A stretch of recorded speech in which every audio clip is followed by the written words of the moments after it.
is equals to what? Is equals to 9.4 kilometer.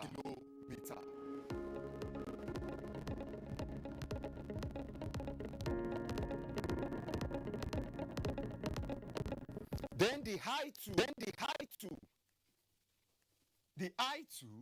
we are asked to find the bearing of R from Q, which means when we are looking for the bearing of R from Q, it means that consider, let's go back to our diagram. Since we are looking for the bearing of R from Q, it means we are looking from starting, we go to the Q point, starting from the north, and it ends as what? From to this place. That is the bearing we are looking for. Now, in order to get this bearing, all we just need to do is the first thing we need to do, we need to get this small angle. And how are we going to get this small angle? You can use different methods. I can decide to use SOHCAHTOA. I can use sine. I can decide to use tan. It depends on the angle given to you. If we consider this angle, we know that we have this one. We have this place.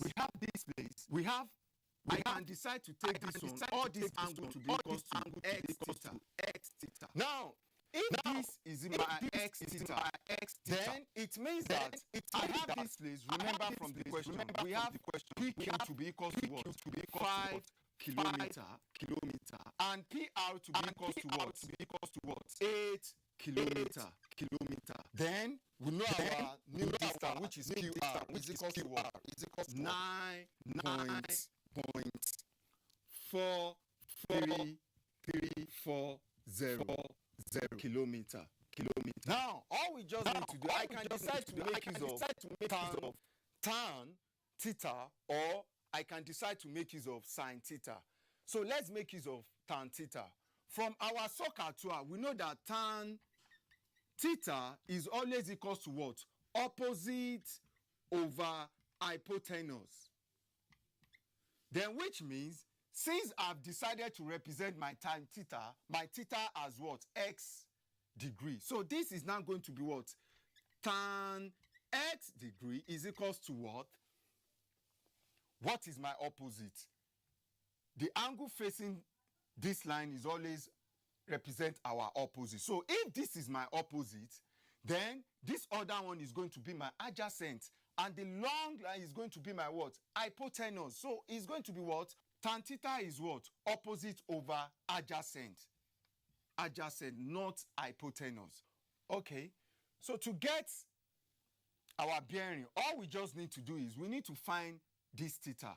And I represent my theta as x degree. So which means, using SOHCAHTOA, we know that tan x degree is equals to opposite over adjacent.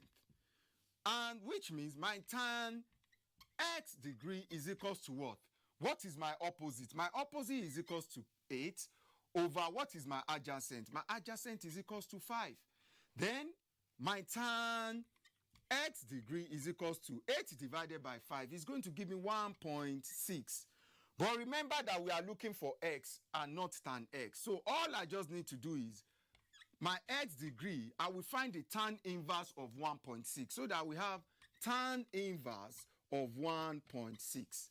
And by the time I find the tan inverse of 1.6, I will have my x degree to be equals to 57.99. Now, which means from here to this place is equals to what? 57.99 degree.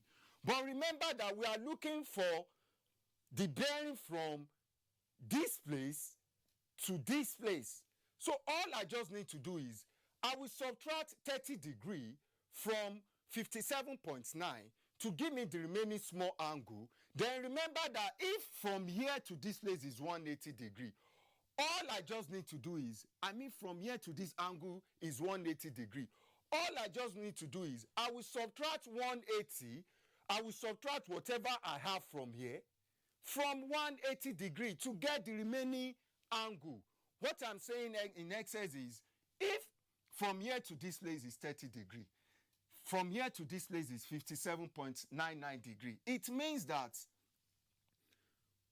therefore, I will have 57.99 degree minus 30 degree, which means I want to get this small angle.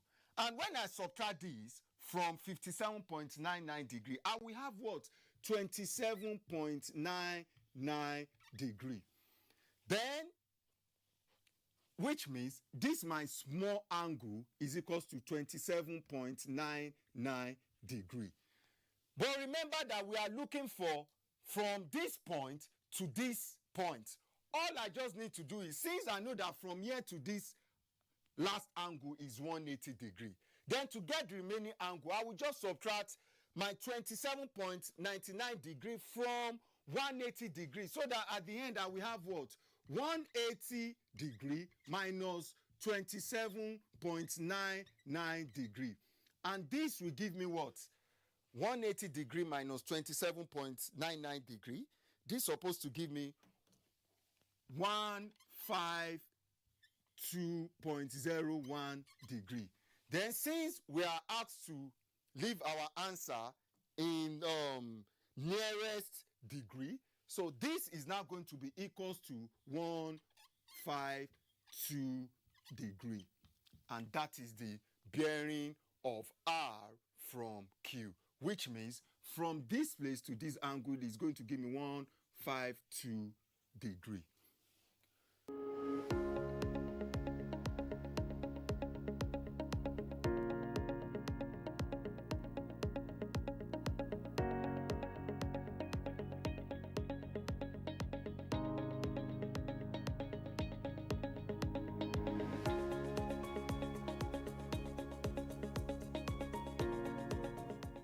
So like I said earlier, I told you that whenever you want to solve anything that are related to bearing, always remember to take these three key points. The first one, make sure that you are taking your point from the North Pole in clockwise direction, and it always ends at what? At the North Pole.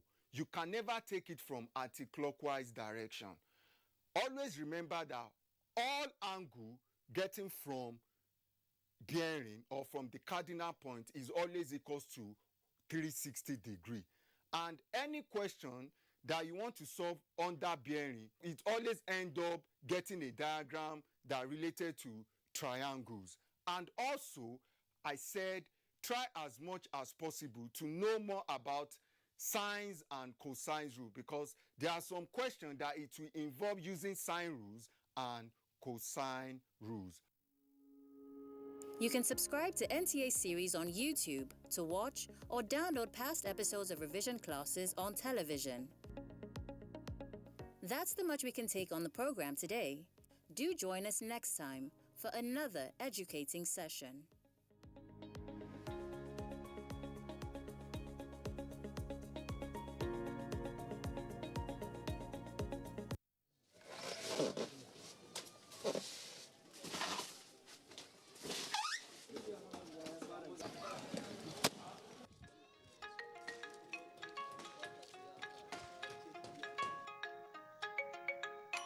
Leather industry in Kano is as old as the beginning of the Hausa civilization.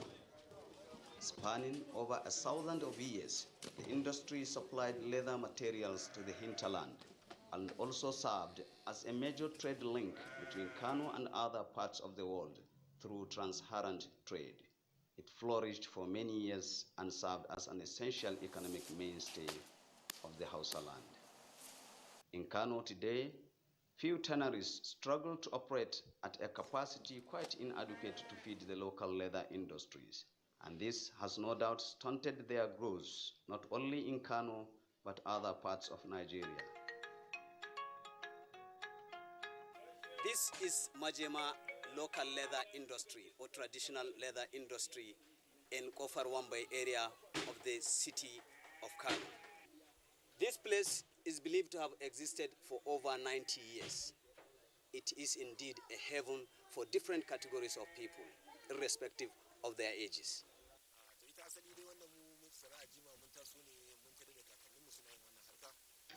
We grew up into the business of tanning, which we inherited from our forefathers.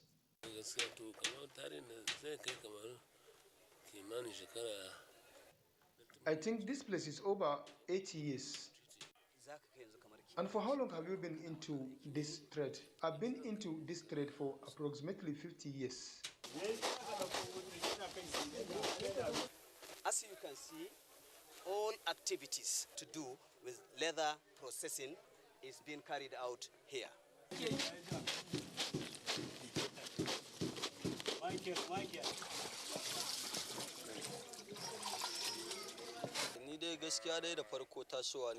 I happen to see myself in this trade. My parents and their parents were also in the occupation. At least, I have spent over 15 years working here.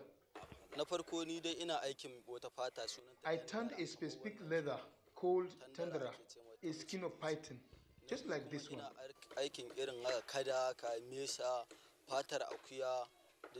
I also operate on skin of a crocodile and goats, among many others.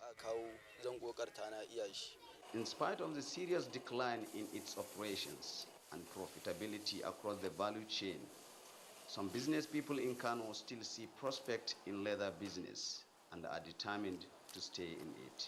So now we increase the capacity instead for 15,000 a day, we make it as 30,000 pieces.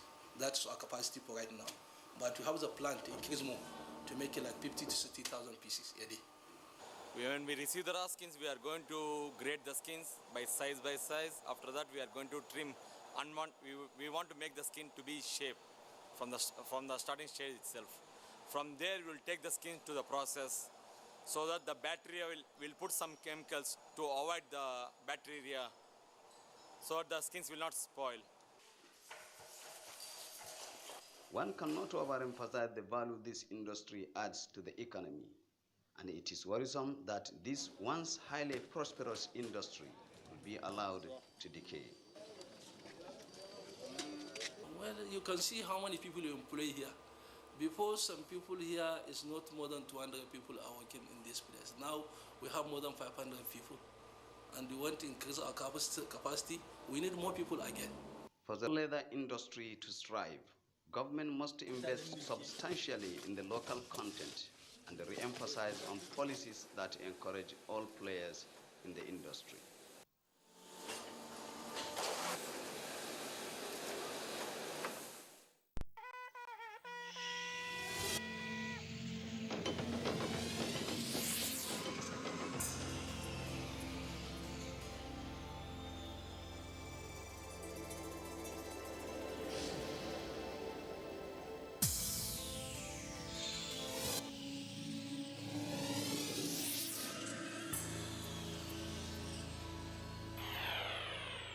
NTA, you can't beat the rich.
Where's the video man here?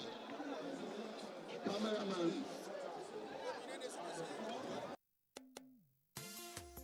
When discussions about fishing and fishing festivals in Nigeria, and indeed the world, are held, the Argungu Fishing Festival occupies a prominent position.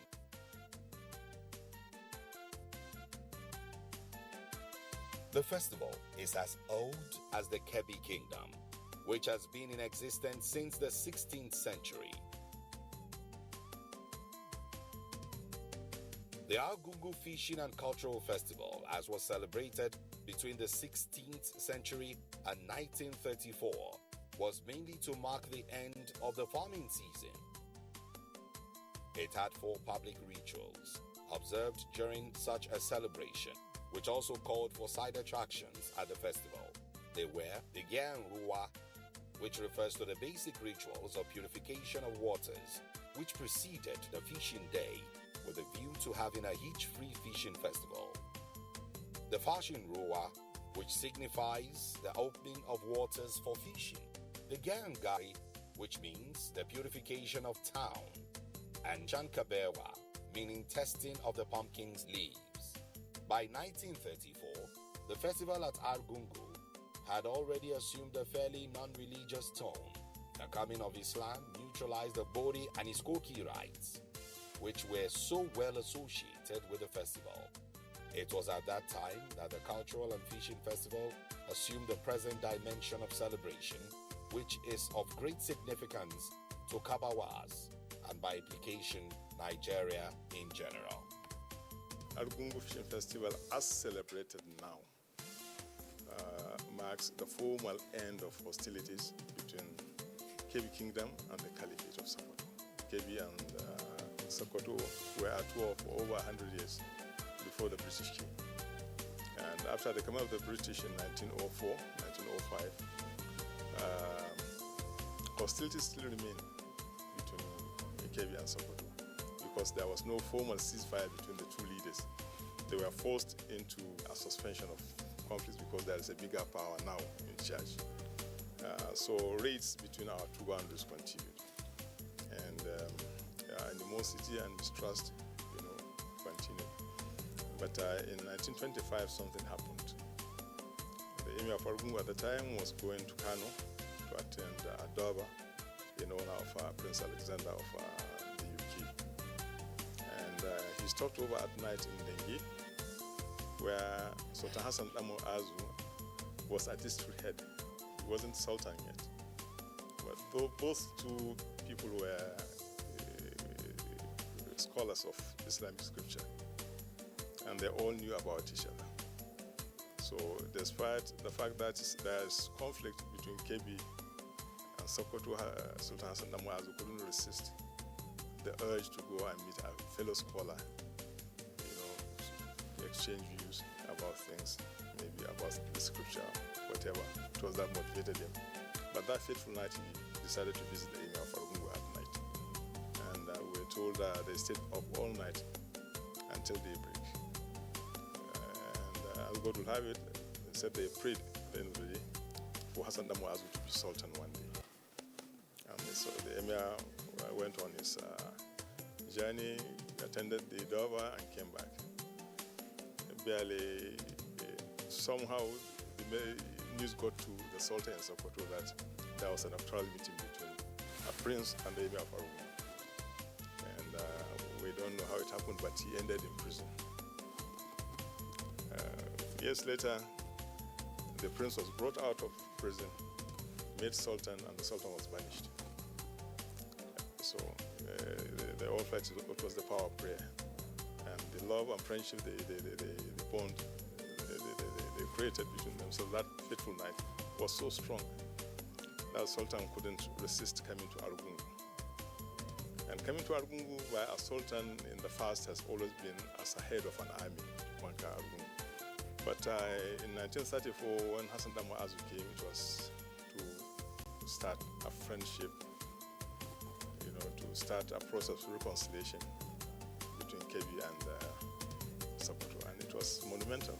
So to celebrate the visit, they organized this festival, which was unknown in the kingdom. might interest you to know that in all the years that we've hosted it, 60 years now, no sultan has ever missed the festival. And when they come, they sleep in this palace. At the very beginning, until recently, there isn't a guest house for the sultan. What happens is when the sultan comes, my father will pack out of his room, go into one of the women's room, and the sultan will sleep on his bed. This is the kind of trust the festival, created between the two families. You can just vacate your bed, and somebody will go on that bed and sleep the night. It must be a real trust. The Argungu Cultural and Fishing Festival, as celebrated today, encompasses numerous cultural activities which hold in phases. As a prelude to the main fishing festival, Day 1 witnesses numerous cultural activities which bring together participants from across the country and some other neighboring countries, especially from Niger and Benin Republic, at the event to compete for honors in usually keenly contested traditional events. Camels, donkey, and horse racing competitions seek to identify and honor riders who come out best at the races.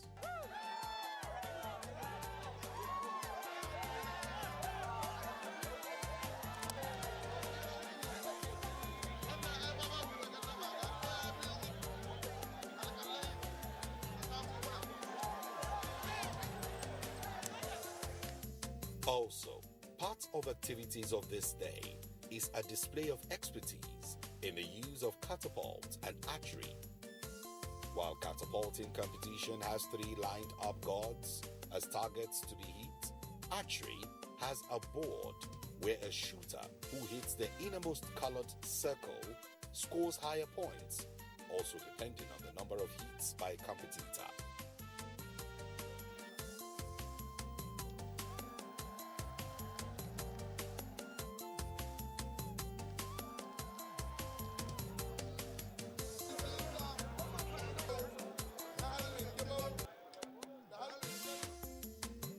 Prior to watching activities that will unfold on Day 2, visitors and tourists have the opportunity to watch very closely horses and camels lined up in preparation for Durbar. Activities of Day 2 center on the display of Kebbi State's agricultural prowess.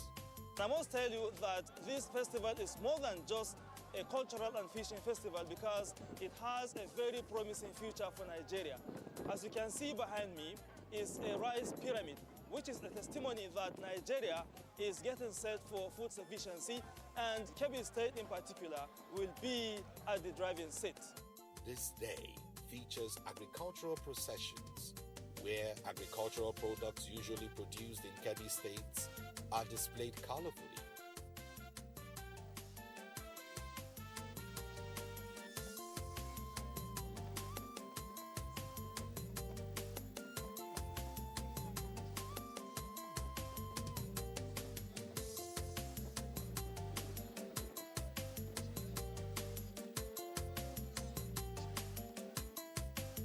This is followed with a welcome Durbar in this particular festival, and especially that President Muhammadu Buhari is in attendance.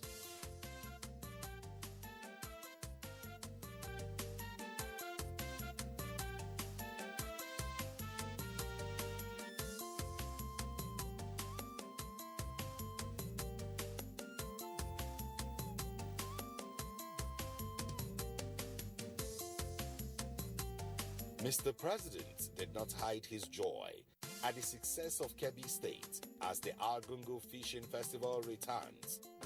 Today, by the grace of God, this festival is back, and I hope back for good. Not only celebrating the reinstatement of this important gathering, but we are also celebrating the remarkable progress made in restoring peace and security. The farming, fishing, and pastoral communities have truly embraced our programs and have proven that we can produce what we need. Argungu Fishing and Cultural Festival, as celebrated today, is a festival of massive display of culture of the Kebbi people. This day also features a show of skills and strength by youth in what they know how to do best.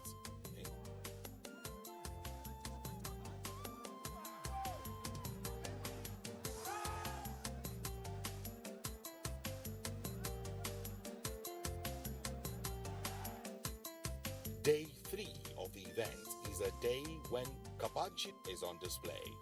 This refers to the display of traditions of the people of the riverine areas as represented by Kabawas, as people of the riverine area. The people of Argungu are master swimmers. Kapanchi display centers largely on display of skills at various forms of swimming styles amongst both male and female. And all these take place at a river named Mala River. Skills are displayed in blind swimming, swimming with ports on the head, rescue swimming, swimming on guard, and swimming relay. Other competitions are held, such as canoe racing for both male and female, wild duck catching, and diving.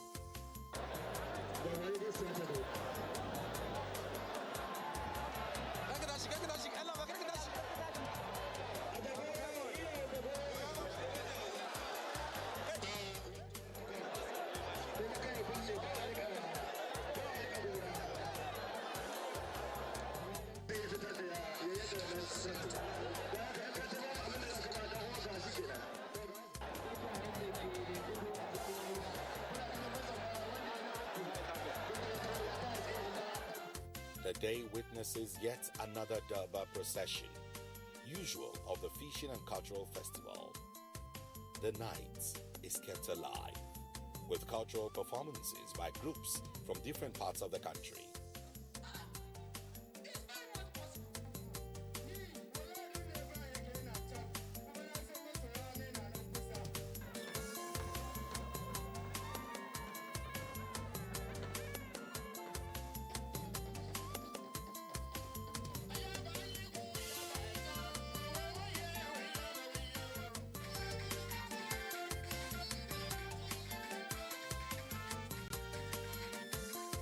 The grand finale of the festival is the day when the actual fishing takes place. To start with, the venue for the fishing competition is called Matanfada River by the people. Interestingly, at first sight of the river, especially by a first-timer to the event, one would imagine how the small river could accommodate thousands of fishermen and possibly emergence of a big catch. Well, we have the assurance of the chief of the waters. By the grace of God, we are not afraid of anything. We are fully prepared. Despite the small size of the location, any of the fishermen that comes here by the grace of God will fish, get what he requires, and then leave safely without any problem.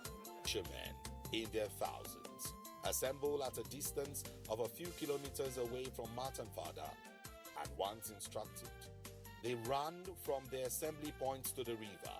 In a show of stamina, they dive in and commence their catch, full of hope for the day's star prize.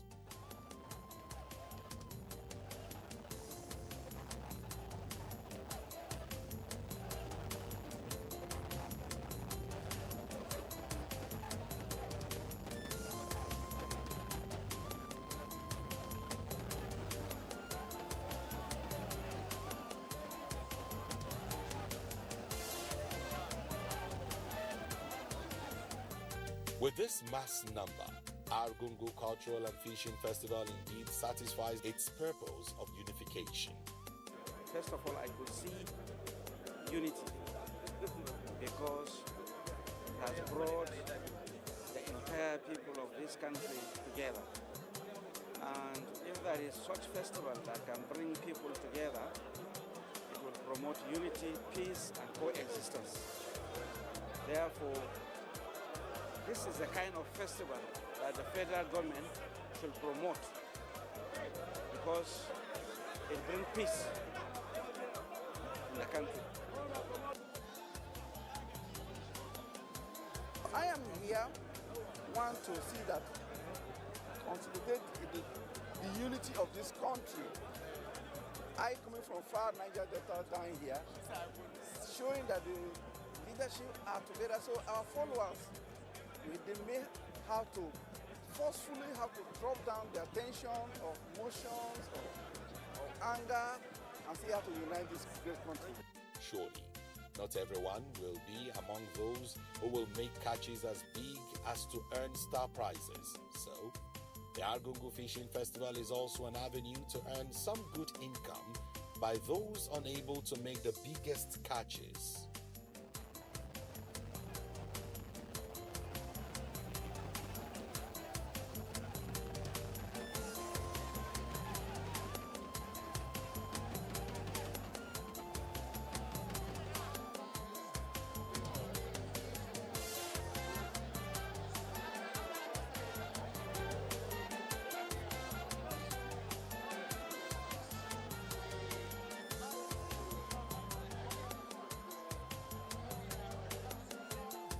The big fishes caught are weighed in scales, and the fishermen who make the biggest catches win prizes as a mark of encouragement for everyone to do better in subsequent festivals.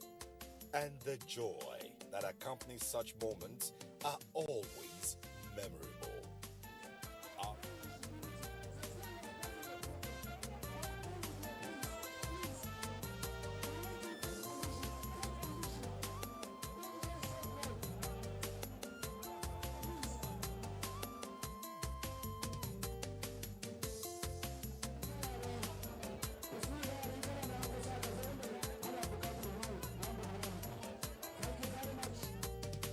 Argungu Fishing Festival, as celebrated today, has assisted in ending hostilities between Kebbi and Sokoto, as confirmed earlier.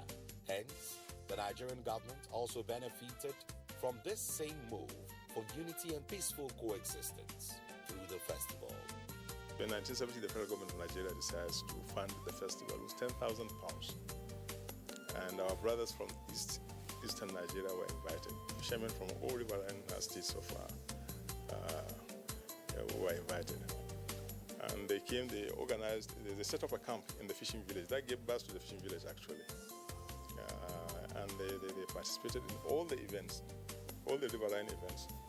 And there was no fighting, nobody was killed. You know, we just ended the war after 30 months. You brought two warring parties into a river, 30,000 fishermen, and they all got out safe. It's a rare thing. So the federal government realized, look, we should also sustain this. And so the festival was, used and continuously after the early parts of 1980s. The riverine states of South, South, and Southeast have a camp. There is indeed more to this. It's open to anyone and everyone. And it has provided another platform for African countries, African leaders, to meet, discuss culture, tradition, and see where it takes us. In 1977, when we hosted the World Festival of Black Festival of Arts and Culture, first 77, it took place in Lagos, but Argungu Fishing Festival was the second side event out of Lagos at the time. The American Secretary of State, Senator Andrew Young, was in this palace. He came, he attended the festival. We have Andropov, who later became the leader of the USSR.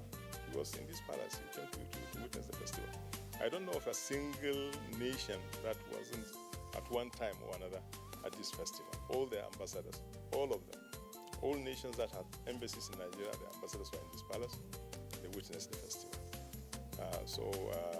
It has projected Nigeria, it has projected Northwest Sokoto and now Kebbi, on a global platform. Amidst drumming, cheers, and the urge to make ends meet, and possible emerge champions, thousands of these fishermen deploy all techniques in doing what they know how to do best.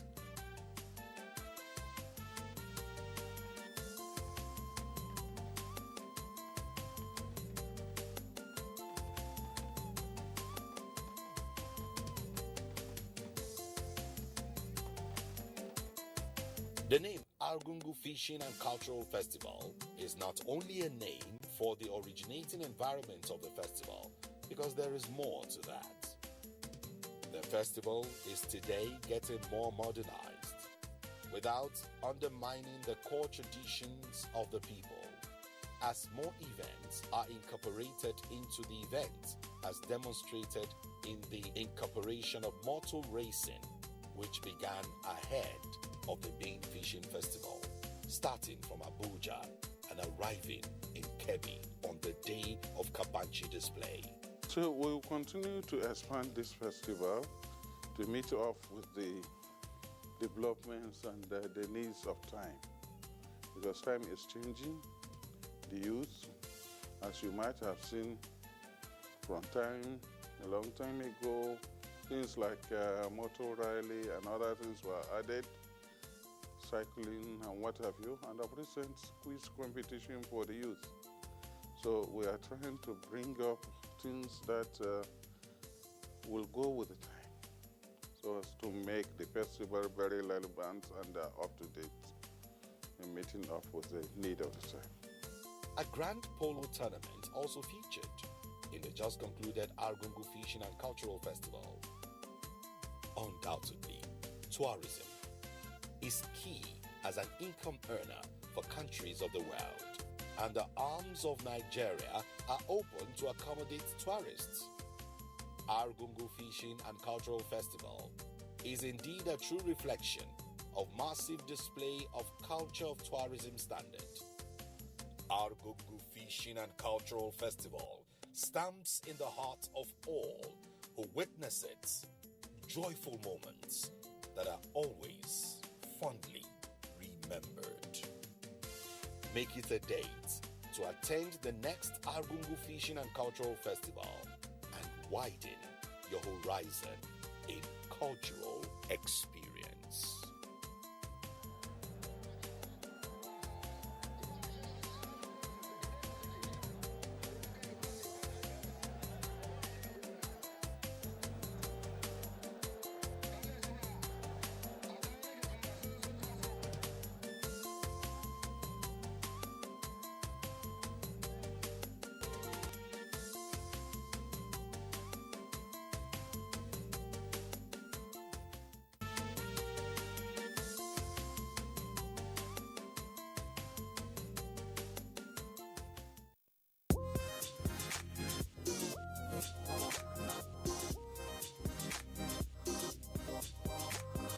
wannan labarin ma yana peji na 36. Ita kuma babban labarin wannan jarida shine ainihin labarin da ke gaban jarida shine ta bayyana cewa ọkwa ojii ikenga eziokwu nwanne m nwoke Ikechukwu Ndukwe Igbo mam iji wee mee ka ụbọchị na-aga n'anya ya ọjọ́ tuntun léwútẹ́lú nù. Nation fún ti òwúrọ̀ yìí ibẹ̀ náà ti sọ pé àwọn ìgbìmọ̀ aláṣẹ ìpínlẹ̀ Benue pàṣẹ wípé. ní gbogbo àwọn ẹ̀ka ní ẹ̀ka ètò ẹ̀kọ́ ní ẹ̀ka ètò ìlera ní ẹ̀ka ètò ààbò.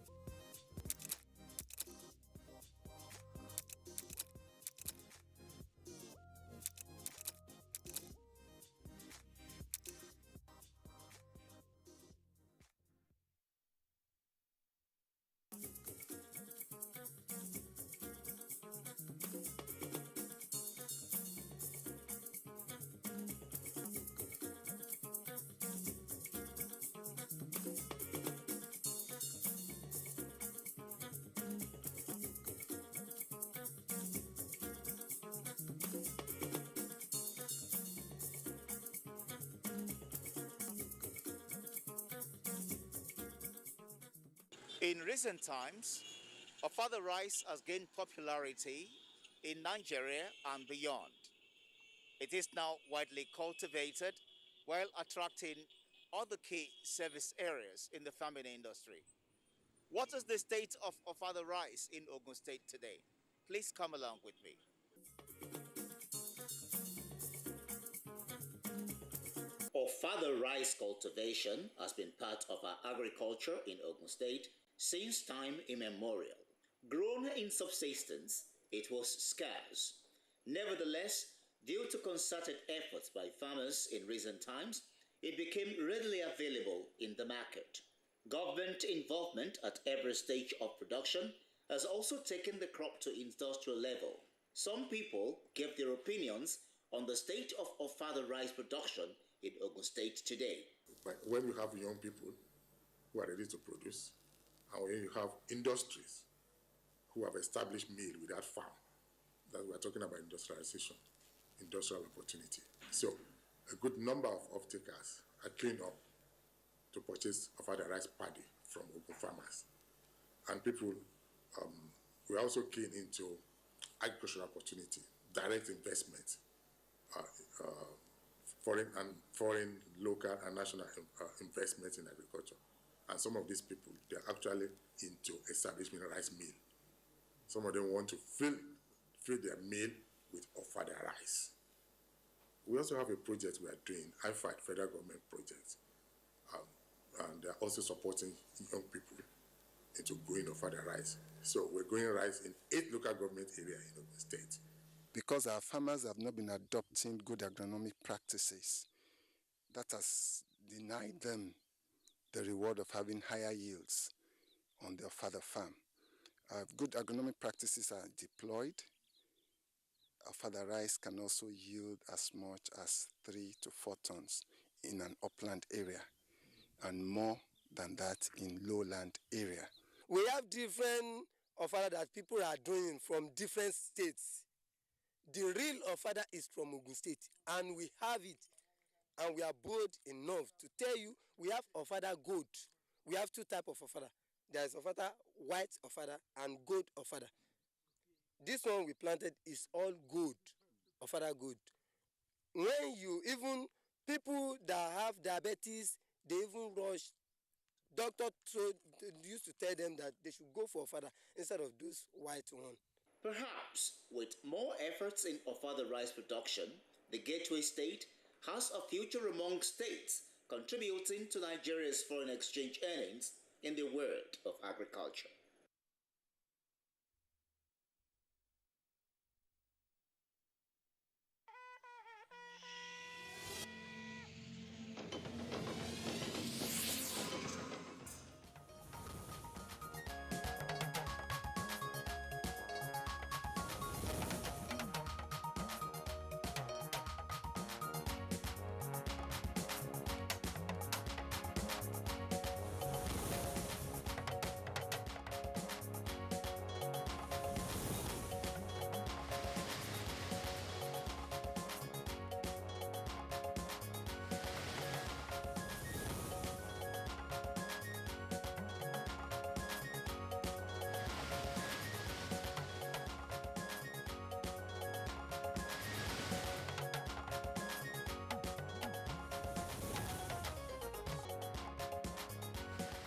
28 of the abducted students of Bethel Baptist High School released to their parents amidst tears of joy. Even if your child is back, we will continue until all the other children come back. Federal government hands over multi-billion naira irrigation project to farmers in Jigawa State. The technical assistance was carefully designed to promote participatory irrigation management by empowering the farming community around trimming project irrigation schemes. First ever Nigerian Christian pilgrimage to Kingdom of Jordan kicks off from Jos, Plateau State. On Good Morning Nigeria today, we shall discuss how to manage inflation and forex regime in Nigeria.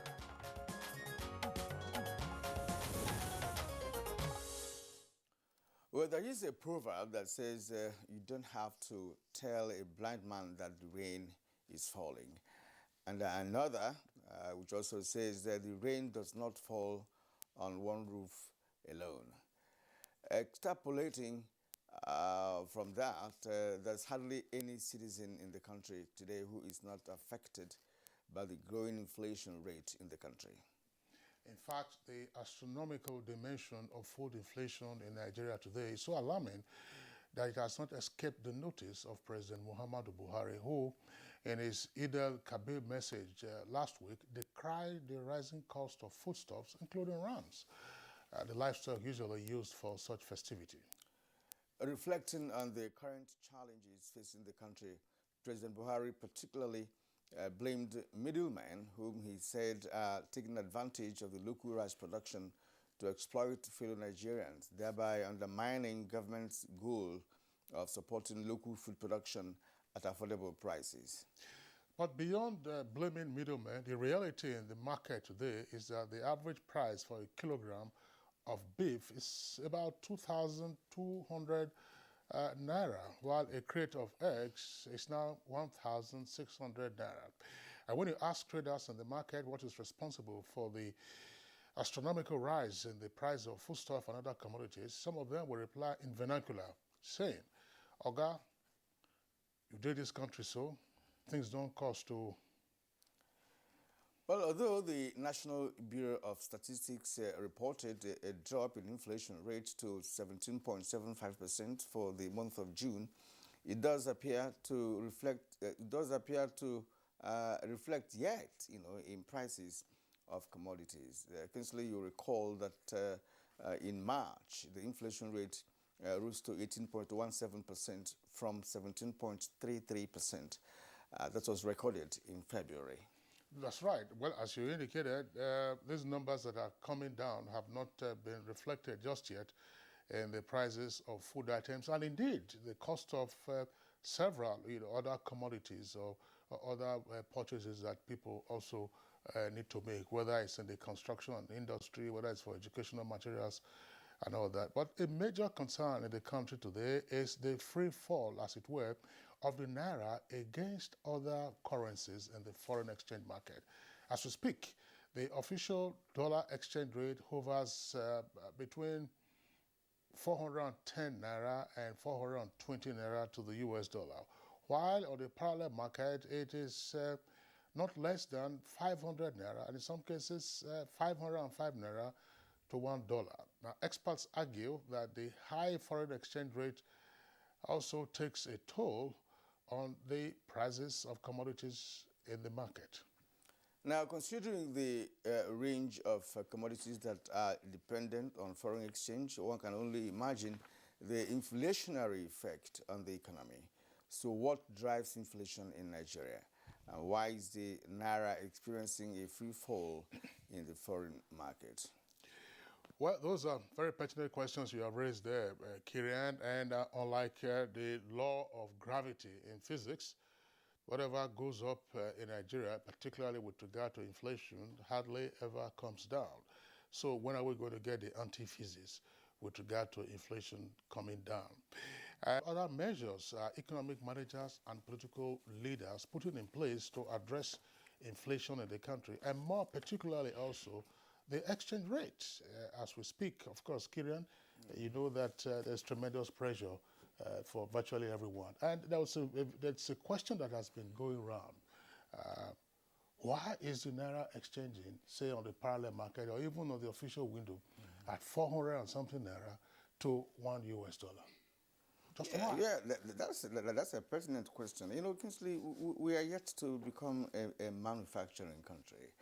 You know that even the manufacturers we have in Nigeria depend so largely on imported raw materials. So the demand for dollar is on the high side.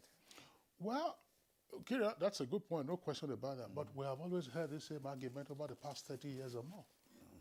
If you recall, I mean, once you had the second tier foreign exchange window where the naira was first dramatically devalued in 1986 with the adoption of the structural adjustment program and all that. We have had the same argument that we are an import-dependent economy even for raw materials and so on and so forth. So what accounts for the astronomical pressure that we have seen in recent times? Well, I think we're going to find out, when we host our guests this morning. Those who are experts in the area will let Nigerians know exactly what the situation is and how we can get out of it. That is even more important. Absolutely, Kirian. There's no question about that. My name is Kingsley Osadolo, And we welcome you to this edition of Good Morning Nigeria, reaching you live on the network service, as always, of the Nigerian Television Authority. And I am Kirian Umayo. I join Kingsley in welcoming you to the program for today. And just like he indicated, we are live in our Abuja studios in Nigeria's capital city. As usual, we shall bring you some of our complimentary segments in the course of today's package. For now, here is our colleague, Nolene Ebelame, with the morning news. Good morning, Nolene. Good morning, Kirian and Kingsley. Good morning, Nigeria. Here is the morning news. 28 out of the 121 students of Bethel Baptist School, Kaduna, who were recently abducted by bandits, have regained freedom and united with their parents. I said to you people that these leaders are doing their best, and those I met them this morning, I am in touch with them virtually every hour. Please and please, let us continue. Even if your child is back, we will continue until all the other children come back. The Lord will bless you. I'm very, very happy. Very, very happy. Very, very. I never believed I would see her alive. The All Progressives Congress APC in Ogun State has won all the 20 chairmanship and 236 councillorship positions in the local government election held on Saturday, July 24 across the state. The chairman, Ogun State Independent Electoral Commission, Babatunde Oshibodu, who announced the results, described the election as successful. The total number of votes cast is 396,641. That is 396,641. All 20 local government chairmen are APC. The Secretary to the Government of the Federation, Boss Mustafa, has reiterated the determination of President Muhammadu Buhari in promoting democracy through party politics for a strong and reliable development. The SGF was speaking at APC stakeholders meeting held in Yola. Those issues that created division are addressed, and we hope that this exercise would address those concerns and accommodate all faiths and facets of political opinion within our party. The party, in order to have harmony and peace in its affairs, prefers to have candidates, leaders at that level emerging through consensus. It was a moment of joy for rice farmers in Hadejia and Auyo local government areas of Jigawa State as the federal government hands over the multi-billion Hadejia Valley Gravity Irrigation Project site to 200 farmers to boost all year-round farming. We are grateful to God for this. We have accepted it fully. The technical assistance was carefully designed to promote participatory irrigation management by empowering the farming community around trimming project irrigation schemes. The farmers will not need water pumps, they will not need petrol or diesel, they will not need engine oil. The first ever Nigerian Christian pilgrimage to the Kingdom of Jordan has commenced with the airlift of more than 200 pilgrims from the Yakubu Gowon Airport, Jos Plateau State. In his farewell address to the pilgrims, Governor Simon Lalong charged them to pray for the peace, unity and prosperity of Nigeria.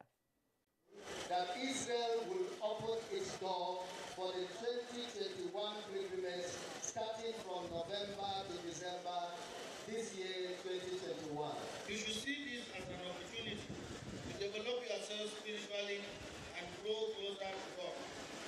Pilgrimage is not a jamboree or an exercise for frivolity. And on health, the number of COVID-19 infection in the country has continued to rise, with the Nigeria Center for Disease Control confirming 216 new cases in 8 states within the last 24 hours.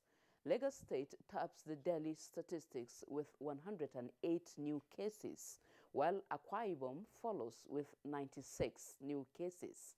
Oyo has 4, Rivers 3, Edo 2, while Ekiti, Kano, and Oshun recorded a single new case each. With this development, Nigeria has 171,111 total confirmed cases of COVID-19, out of which 164,789 patients were treated and discharged, while the death toll is now 2,132.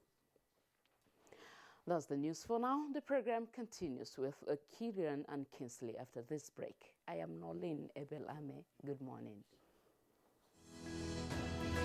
The Council of Our Fathers. My advice to these young people is please do not take us back to those harrowing days. You probably do not know what it is. Nigerian youths, let's build our nation together.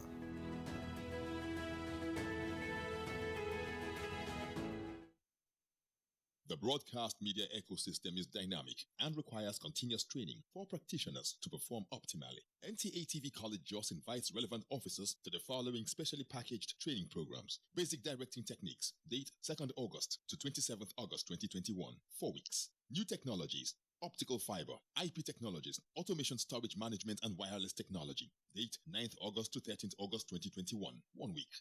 Transmitter Operation and Maintenance, date 23rd August to 27th August 2021, 1 week. Advanced Broadcast Accounting and Auditing, date 30th August to 24th September 2021, 4 weeks. Emotional Intelligence for Workplace Efficiency, date 6th September to 17th September 2021, 2 weeks. The course fee for the 4-week course is 100,000 naira per participant. The fee for the 2-week course is 80,000 naira, while the course fee for the 1-week course is 60,000 naira only. Accommodation inclusive. The venue for all courses is the serene and secure environment of NTA TV College near Old Government House, Rayfield, Jos. For more inquiries, please call 0803 079 5335 or 0806 980 9807. NTA TV College, Jos, training you to be the best you want to be.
You're still watching your favorite broadcast program, breakfast program on television. That's the Nigerian Television Authority. Of course, we are live from our Abuja headquarters studios. Next for us now is business news with our correspondent, Comfort Amodu.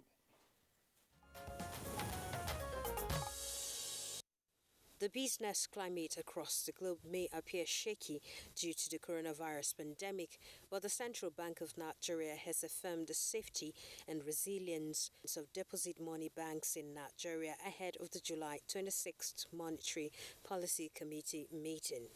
The Apex Bank maintains that the Nigerian banking system has proven to be very much secure in spite of the hostile business outlook. Acting Director Corporate Communications Department of the bank, Osita Nwasubi, gave the indication at the weekend while speaking with journalists in Abuja in response to some misleading stories in the social media questioning the safety of some Nigerian banks. He said routine bank examination and stress tests for financial institutions operating in the country shows that no deposit money bank licensed by the Central Bank of Nigeria is currently under any form of financial distress. He added that the bank have adequate capital to absorb unexpected losses that may arise, while assuring that the CBN will continue to monitor the activities of financial institutions in the country to ensure compliance with guidelines and standards of operation. Meanwhile, the federal government has also pledged to continuously develop programs that will build the capacity of women and increase their competitiveness in global export market, as the importance of women in trade cannot be overemphasized. We're actively engaged in strategic collaborations and formidable partnerships to achieve our goals. A clear area of focus for us has been a drive to gain significant participation of women in non-oil exports. When you have a support from the government, at least it will enable your business to grow more. With Business News, Comfort Amodu. Thank you, Comfort, for that business package. And next on the program is Newspaper Review.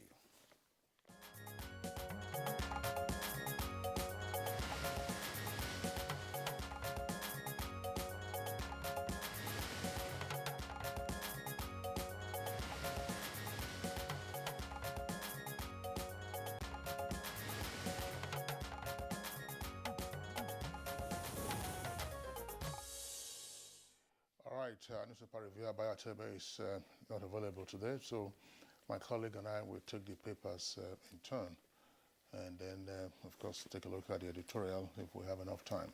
Kieran? All right, let's begin with the Nation newspaper. Above the nameplate, North lacks leadership, says Matawale. With rider, banditry can consume us. It's on page 8. NCDC, 69 die of COVID-19 in 11 weeks, page 7. Rising infection, worrisome. Nigerian's economic outlook still slippery. The story is on page 17. Reps issue bench warrant on Emefiele and Kyari, page 7.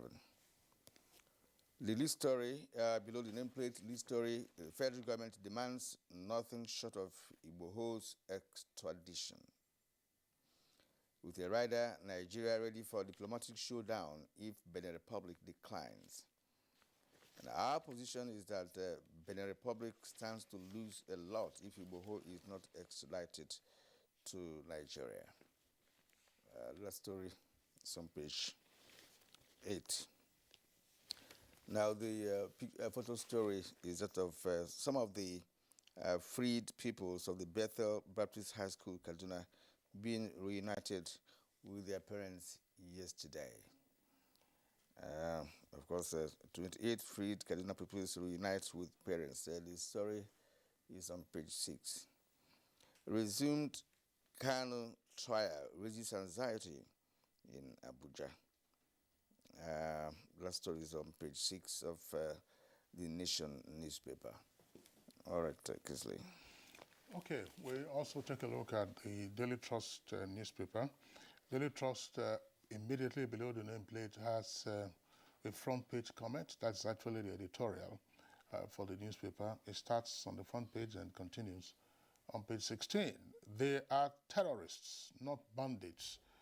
And according to the paper, the name we call violent organizations and movements can have serious implications on how both the government and society react or relate to them. For example, by continuing to refer to perpetrators of wanton violence across much of the Northwest as bandits rather than the terrorists that they have since become, we risk deflecting the right measure of government and public attention on them and their violent activities. The other story, which of course is the lead story, it's also on insecurity. It says kidnappers in FCT begin collection of ransom through banks. Kidnappers in FCT begin collection of ransom through banks with 3 riders. How we are made to make deposits, that's according to victims' relatives. Banks not helping matters, according to victims, and what government is doing. The story in part says that kidnappers operating in the FCT are becoming more daring by the day as they have started collecting ransom from their victims via bank accounts, contrary to their usual style of receiving cash. This is a special report by the Daily Trust. 25 die in Kano and Bauchi road crashes. Benin Court decides Igboho's fate today as Nnamdi Kanu appears in Abuja court. That's also later today, details on page 6. Counter-insurgency, 265 policemen killed in Borno. ASU threatens strike over federal government's failure to implement agreement. Yeah. I think well, the issue of kidnapping has gotten to a level where more attention should be paid, in terms of categorizing them or classifying them, really, according to this newspaper. Well, I wouldn't know as a person, but then their activities is, pointing to the fact that they may be bigger than what we think that they are, because the activities are becoming astronomical in terms of the volume and the number of people being kidnapped. The story I'd like us to even discuss more is this issue of Nigeria ready for diplomatic showdown if Benin Republic declines, to extradite Igboho.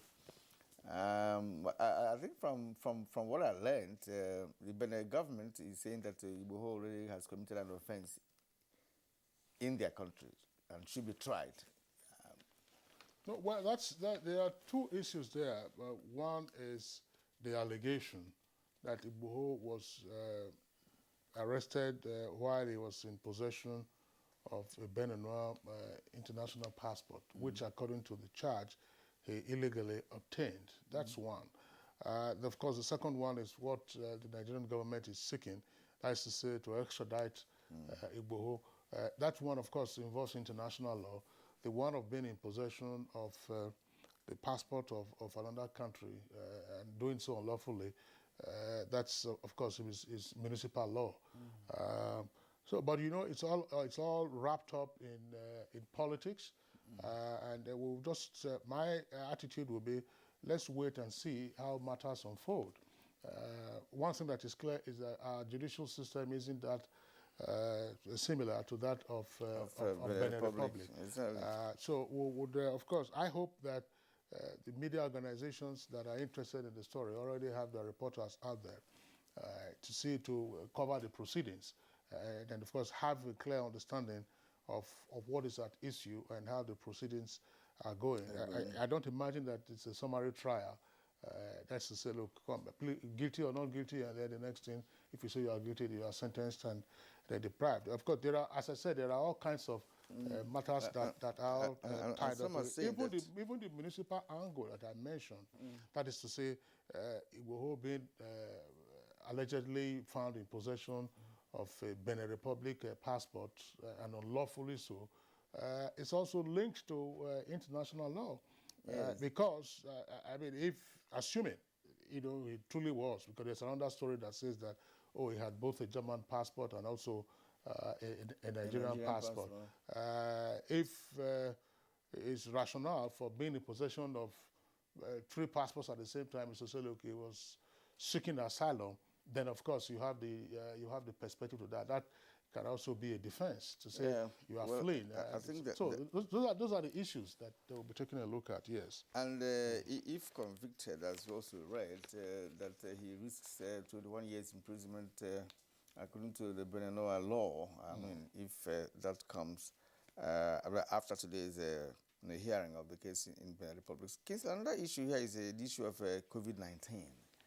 I don't know if it's the Delta version of this dreaded virus, then there is something to worry about. It says the NCDC says about 69 die of COVID-19 in 11 weeks. What are we beginning to see? Is it a new era of COVID-19 attack on our people? And of course, you have always said it here that many Nigerians don't really adhere to the non-pharmaceutical protocol for the prevention of this vaccine. And some of us that have taken AstraZeneca vaccine are not even free from that, because considering what the professionals had said, that look, even if you take the vaccination, that it does not prevent you from getting the virus. It might be mild, but certainly you get the virus, and you can also transmit the virus. Well, that's right. I mean, there have been reported cases of so-called breakthrough infection of persons who have been fully vaccinated. I mean, the AstraZeneca required 2 shots. For us here in Nigeria, that was 8 weeks apart. Kieran, what is worrisome is the fact that many Nigerians just appear to be recklessly careless about coronavirus. Some persons, even enlightened persons, will tell you, say, corona has gone. And yet there are daily reports of this new variant which emerged from India when India had its own catastrophic meltdown, just as we are witnessing now in Indonesia, to say that, look, the Delta variant is spreading, and the Lagos state government earlier issued an advisory to say that the rate of hospitalization for coronavirus was increasing. And even more alarming, as we are hearing now, is that passengers who are coming into Nigeria are just evading the protocols required for them to give their addresses, so that if there are matters arising, they could be traced and tracked. It's just, I don't know, it's just... I don't think there's anything like that, because a lot of people that even I'm aware that returned from UK or US, they were not even quarantined or something like that. Perhaps they may have given their addresses, but not quarantined. I thought that the protocol requires that people should go for tests in Nigeria before you are allowed to go to a destination in the country. Well, we just pray really that the rising infection will not escalate. Let us just... That's right. But more essentially, I think that there is a big research opportunity in what we are seeing. A big research opportunity in the sense that if Africa, and of course Nigeria is the largest country on the African continent, has not witnessed the fatalities in such large numbers as were forecast when the coronavirus started taking its toll 18 months ago, what is responsible for that? We keep speculating, to say, oh, there's abundant sunlight, oh, there is a lot of hardship already, people exercise, and so on and so forth. The weather is not as chilly as you would find in temperate countries and all that. But just what this is still in the realm of speculation. Why is it that we appear, fortified, as it were? Some persons will also dispute the fact that when we say 2,000 plus persons have died of coronavirus, the numbers, of course, could be a lot higher. We're not getting to full reports, I imagine, of persons who have died of coronavirus. The typical after a brief illness. There are people who have died of the virus, without even showing up, without even people knowing what they died of in the first place. Those who couldn't go to hospital. It's only when you go to hospital that NCDC can capture the death. Yeah, well, Kieran, the other story there is one that we have already taken our bulletin, and that is the release of additional 28 Bethel students who were kidnapped in Kaduna several weeks ago. We know there were earlier reports of one of the students who was freed. 2 of them escaped, and now they have released 28 of them. I think about 85 or so of them are still with the bandits who kidnapped them. It's heartwarming news for the families and relatives of those who have been freed, but it's continuing heartache for the parents and guardians and indeed relatives of others who are still in captivity. Just the sheer state of the students upon their release would tell you the harrowing experiences that they might have had while in the den of their captors.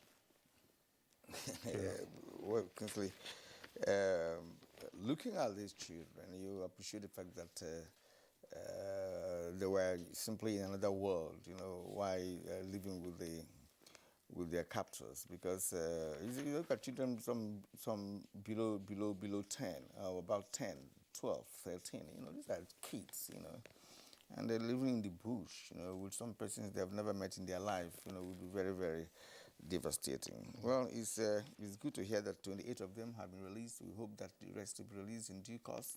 We just pray that happens. And then, there was also the earlier story of pupils at the Islamia school who were kidnapped in Niger State, in Tegina, in Niger State. A story at the weekend indicated that a man who was sent as an emissary to deliver ransom to the bandits so as to free those pupils who were kidnapped was himself kidnapped by bandits. Because of the shortfall in the amount of money they asked for, because at least about 4-something million short of what he came with. Well, these are peasants. These are peasants, Kirian. Yeah. All right. Okay, let's take a look at the editorial this morning. It's coming from the Punch newspaper at page 16. And it's on halting pipeline vandalism and oil theft. According to the paper, in terms of the solutions that it is proffering, it says that modern policing is driven by intelligence using both simple and cutting-edge technology. Drones, advanced surveillance and listening devices are deployed by security agencies to prevent, detect and punish crime. Oil pipeline theft is a global problem. And Canada's police, intelligence services and energy companies share intelligence, conduct aerial and mounted patrols, and deploy drones to protect its 840,000 kilometers of transmission, gathering, and distribution pipelines. And the U.S. also, the pipelines are protected by federal, state, local forces, and the companies that own them. Mexico also adopts a similar strategy of special security units. Ultimately, the editorial says the government should exit the downstream oil and gas sector to concentrate on providing security. In a private sector-led environment, the cost of securing economic infrastructure will be largely shared with private investors and owners. Well, we discussed this issue a number of times on this program, but one wouldn't know what NMPC is currently doing. Deploying technology is just the way out, and if you ask me, because of the area of coverage that we're talking about, to put security agents in those areas is practically not possible. One has to have a kind of a master control, deployed drone, and then have a master control room to monitor the length and breadth of the areas that are covered by the pipeline. So if nothing, we've lived with pipeline vandalism for a very long time, for 20, 30 years. That's right. So I mean, by now something should have been done, to find a way out of it. Because we can't continue having this kind of a problem forever. We can't continue to have it indefinitely. There's no question about that, Kirian. A lot has to be done, and unfortunately, we're not achieving results. It's not a new normal to declare that, our pipelines have been vandalized. We have repaired so many points of our pipelines that were vandalized. These pipelines are being vandalized by human beings. They have the tech to vandalize the pipelines. Exactly. And then the products are also disposed of. And if you don't have the technical know-how, you won't be able to vandalize the pipelines, because it's not something you just come and heat and it gets open. You need some level of technology as well to be able to get into the pipe and drink fuel from it. So I mean, it's because these are high pressure pipelines. Exactly. These are high pressure pipelines, and the environmental impact that often results from the spillage once you have a rupture in the pipeline. It's quite amazing. How do I able to identify which pipeline is conveying which product? It's something that professionals may also be absolutely. But unfortunately, sometimes when we carry on, this is part of the challenge that we feel. When something starts, the trite saying is nip it in the bud. But it happens that we often neglect to nip a problem in the bud and seek to rationalize it. Oh, sometimes it's like saying, oh, they vandalized one pipeline in Kaduna yesterday. Oh, they vandalized another pipeline in Arekpo, Ogun State, on the Lagos axis. Oh, another one happened in Enugu. And we'll just be talking, and before you know it, it becomes a tragedy such as we have faced with a lot of economic losses arising from that. Basically, we have to end it here. That's right. Newspaper review. When we come back again tomorrow, will be another review of what the papers are saying. For now, we'll take a short break. But when we come back, we'll be taking a look at our topic for today, which is looking at high inflation in the country. This is Good Morning Nigeria on the network service of the NTA. Please stay with us. A new edition of TV Guide is out exclusively with Governor Simon Lalong of Plateau State. Since assuming office, our rescue administration has pursued the path of peace and reconciliation and restored confidence among people of different ethnic, religious, and political persuasions. Peace is back on the plateau. We are building world-class infrastructure in roads and opening up opportunities for innovation. The edition is a compendium of mind-blowing stories for your reading pleasure, ranging from entertainment, economy, sports, media, politics, family, and lots more. Pick up a copy and keep abreast with issues and trending features within our space. TV Guide, very incisive, very educative and compelling. Grab a copy at the vendor near you or any NTA station nationwide. TV Guide, your indispensable companion.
Greg, you want to buy cough medicine again? Why haven't you gone for a test like I advised? Test? So that the hospital people will say I have COVID-19? No.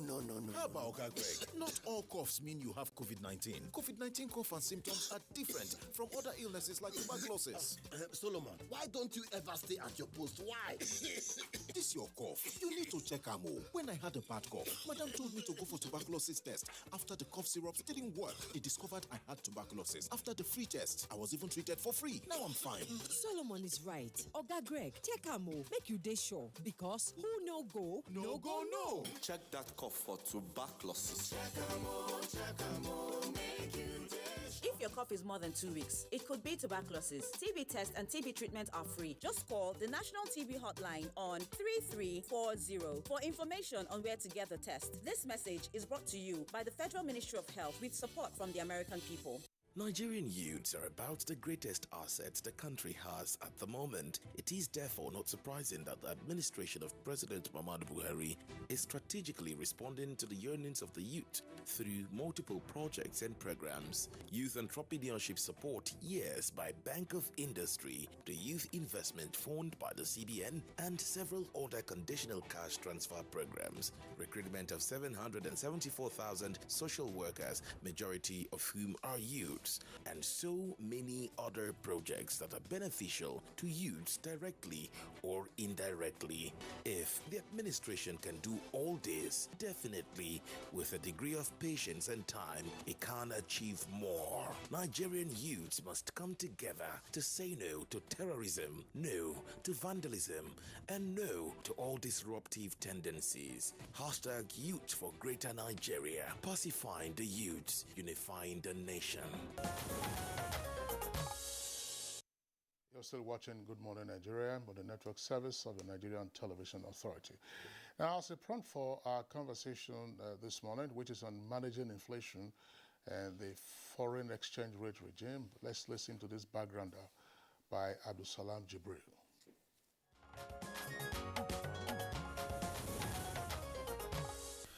Recently, the National Bureau of Statistics, NBS, reported a slowdown in inflation rates for the third consecutive month, with June inflation rate at 17.75%.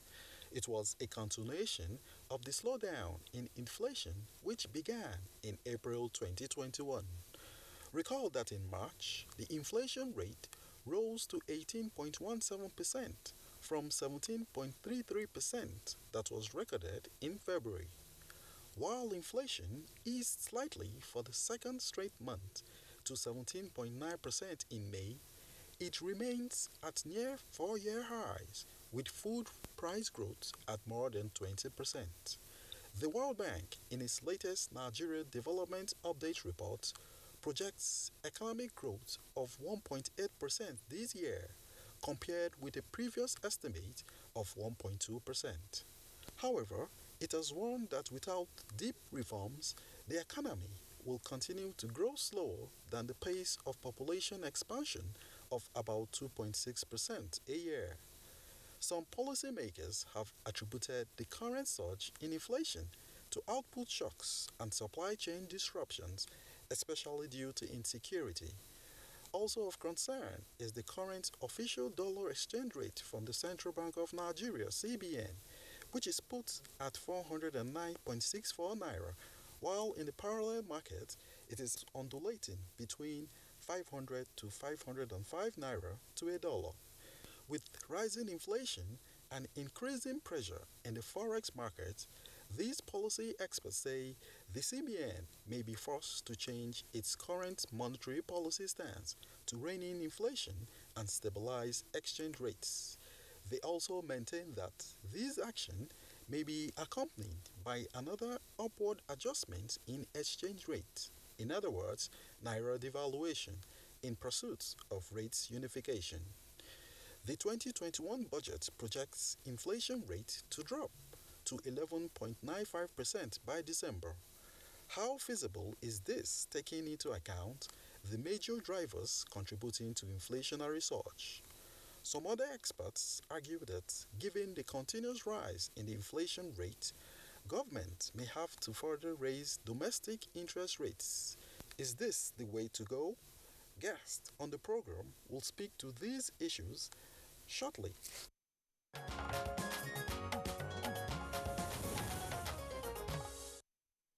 Thank you very much, Abdul Salam, for that background. Now, we have guests with us here in the studios as well as at remote locations to join in this conversation, and they are all our regular guests on Good Morning Nigeria, usually when we are discussing economic or financial matters. So with us here in the Abuja studios, let's welcome Professor Mike Obadan. He's a professor of economics and also a member of the Central Bank Monetary Policy Committee. Prof, delighted to have you this morning in our Abuja studios. Well, thank you very much, Kingsley. I'm also very pleased to be with you. Good morning, Nigeria. Also here with us in the studios is Professor Uche Uwaleke, Uche Waloke is a professor of capital markets. Prof, delight to have you this morning. Yeah, thank you, Kinsley. Good morning, Nigeria. And joining us via Zoom is Dr. Moda Yusuf, former Director General, Lagos Chamber of Commerce and Industry.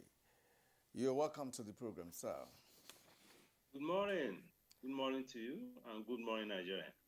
And from our Kaduna studio, we have another regular face on Good Morning Nigeria, Shaibu Idris, a former banker and financial analyst. Good morning and welcome to the program.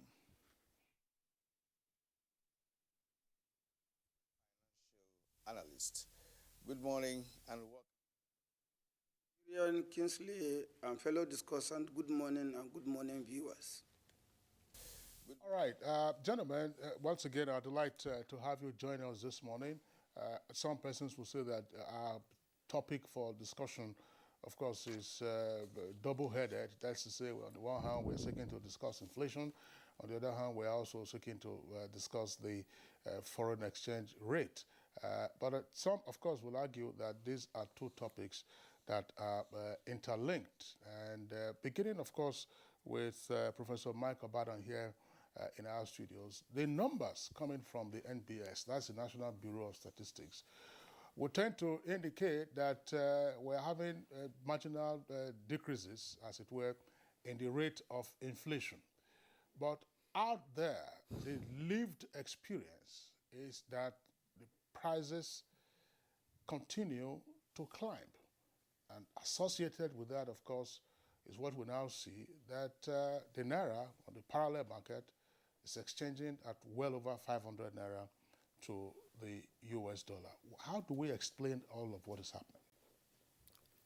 Well, thank you very much, Kinsley. Yes, it is true that the rate of inflation has in the past 3 months decelerated from 18.12% in March to the current rate of 17.95%. That is the headline inflation. In the same way, all the other measures of inflation, food, inflation has also climbed down, fairly significantly. And then the core inflation, which excludes the volatile items in the consumer basket, also has gone down. And that is sort of good news. But yes, people have, a right to be apprehensive or express concerns that prices are still very high. But that one will need an understanding of what the rate of inflation is. Generally, the rate of inflation does not refer to absolute decreases in the price level. The prices are still generally high, I agree, but the rate of increase of the price level has reduced significantly. That is the rate of inflation. The Consumer Price Index measures the level, of the average prices of goods and services in the economy. It is that increases or decreases. It's the rate of change of that refers to inflation. So it's very possible that prices are still very high, but the rate of increase of the prices has reduced, as we are now witnessing. It's possible that if, we have good policy shocks, that such can result in even reduction in the consumer price index, and then the average price level can go down. But at the moment, what is happening is that the rate of increase in the price level is not accelerating. And, but it's decelerating. And that is what is giving room for comfort at this point in time. Well, Professor Bada, we might return to you because there are some clarifications you need to make. Because the trend in the market is that nothing is actually coming down. Nothing is coming down, especially the food commodities that we are talking about, which is more devastating in the sense that the families are really, having a really hard time, surviving this time around. Okay, we'll get back to you, but let's bring in Professor Owaleke here. What do you make of the degree and the dimension of this inflation now, and how should government approach the current situation at the moment? Thank you, Kirian. The first thing to note is that yes, one acknowledges that disinflation has set in. Disinflation is a slowdown in the rate of increase in the inflation rate, both on the core index and also on the food index, according to official figures. But I also want to point out that if you look at it on a month-on-month basis, because what we have is on a year-on-year basis. If you look at it on a month-on-month basis, even the NBS acknowledges that inflation rate increased between May and June. So that rate of increase, using month-on-month CPI, was actually higher in the month of June. Okay. I also want to say that the CPI, Consumer Price Index, is only one way of measuring the inflation. Okay, we also have the Producer Price Index or the Wholesale Price Index. But what is often reported is the Consumer Price Index.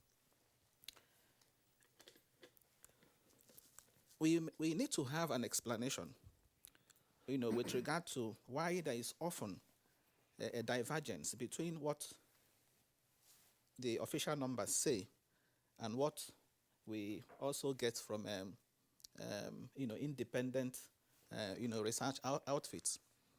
Because more often than not, you hear independent research outfits forecasting that there will be an increase. But when the official numbers come, then you find a divergence.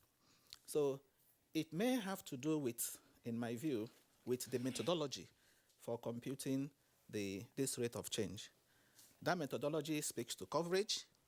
That methodology speaks to even the basket of goods. Okay. In terms of coverage, MBS said it relies on information supplied by 10,534 informants spread across the country. MBS also says in terms of baskets is in relation to 740 goods and services. Okay, and this has been on for some time. 740 goods and services. If you look at the methodology over time, it has been that way. The same thing with the number of informants. So isn't it time we try to update these metrics that go into the computation of the CPI?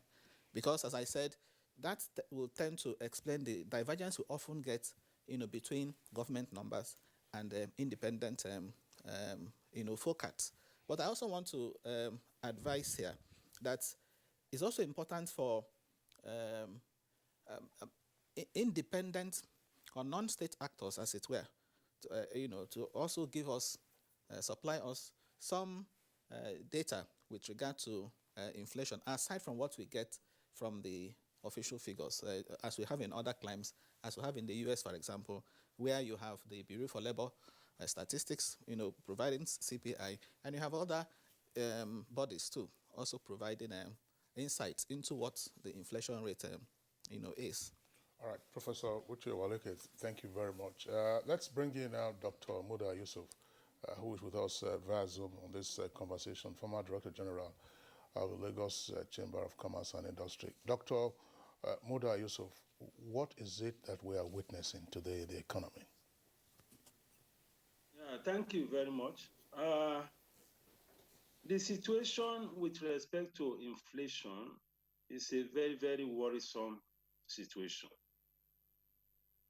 If there is anything in the economy that has become a very big headache, both to investors and to citizens today, it is the rate of inflation. I acknowledge the fact that there has been some marginal deceleration. But the reality is that inflation at 17.75%, that's headline inflation, is still very, very high. And even more worrisome is food inflation. I mean, you need to just go to the market, you need to talk to housewives. There's lamentation all over the place.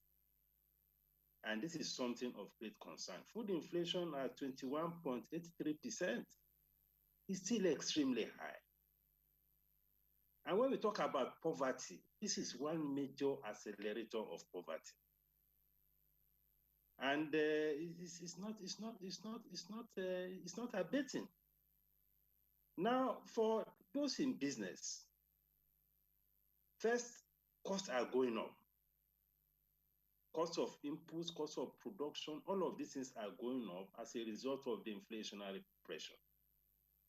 And there's a limit to which investors or entrepreneurs can transfer the increased cost to their consumers. First, consumers have the right to just walk away from your product. Second, if they have alternatives, they switch to the alternatives. Thirdly, some of them cannot just afford it, many of them, because we are dealing with a double jeopardy. We have a stagnating economy, incomes are low, unemployment is high, and yet prices are going up. It is not a good story at all. And I believe that we should treat this as an emergency, particularly the area of food. I acknowledge some of the variables are not exactly within what the government can do in the short, but we have to do something about it. Because if we are getting to a point where food security is becoming a big problem, where basic food items are becoming unaffordable, I'm talking of gari, I'm talking of pepper, tomato, beans, rice, bread. These are basic things. If you get to a point where these things are becoming unaffordable, then we should begin to worry. And we should worry seriously, because it has implications for social stability. It has also implications even for the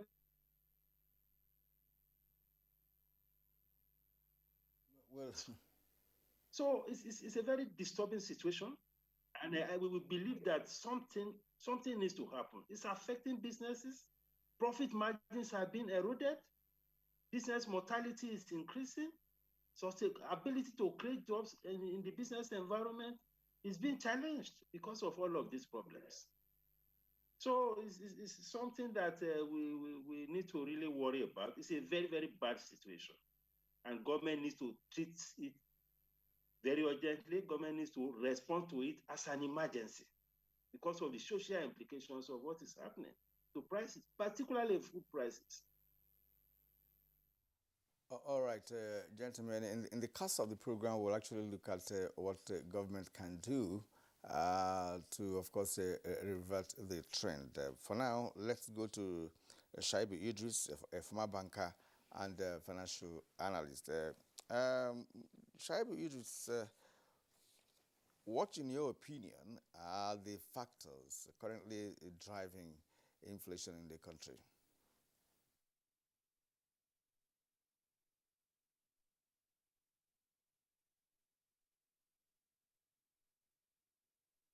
Thank you. First and foremost, I must give respect to our dear professor and father, Professor Obadan. Almost every now and then I get chance to interface with him on this platform.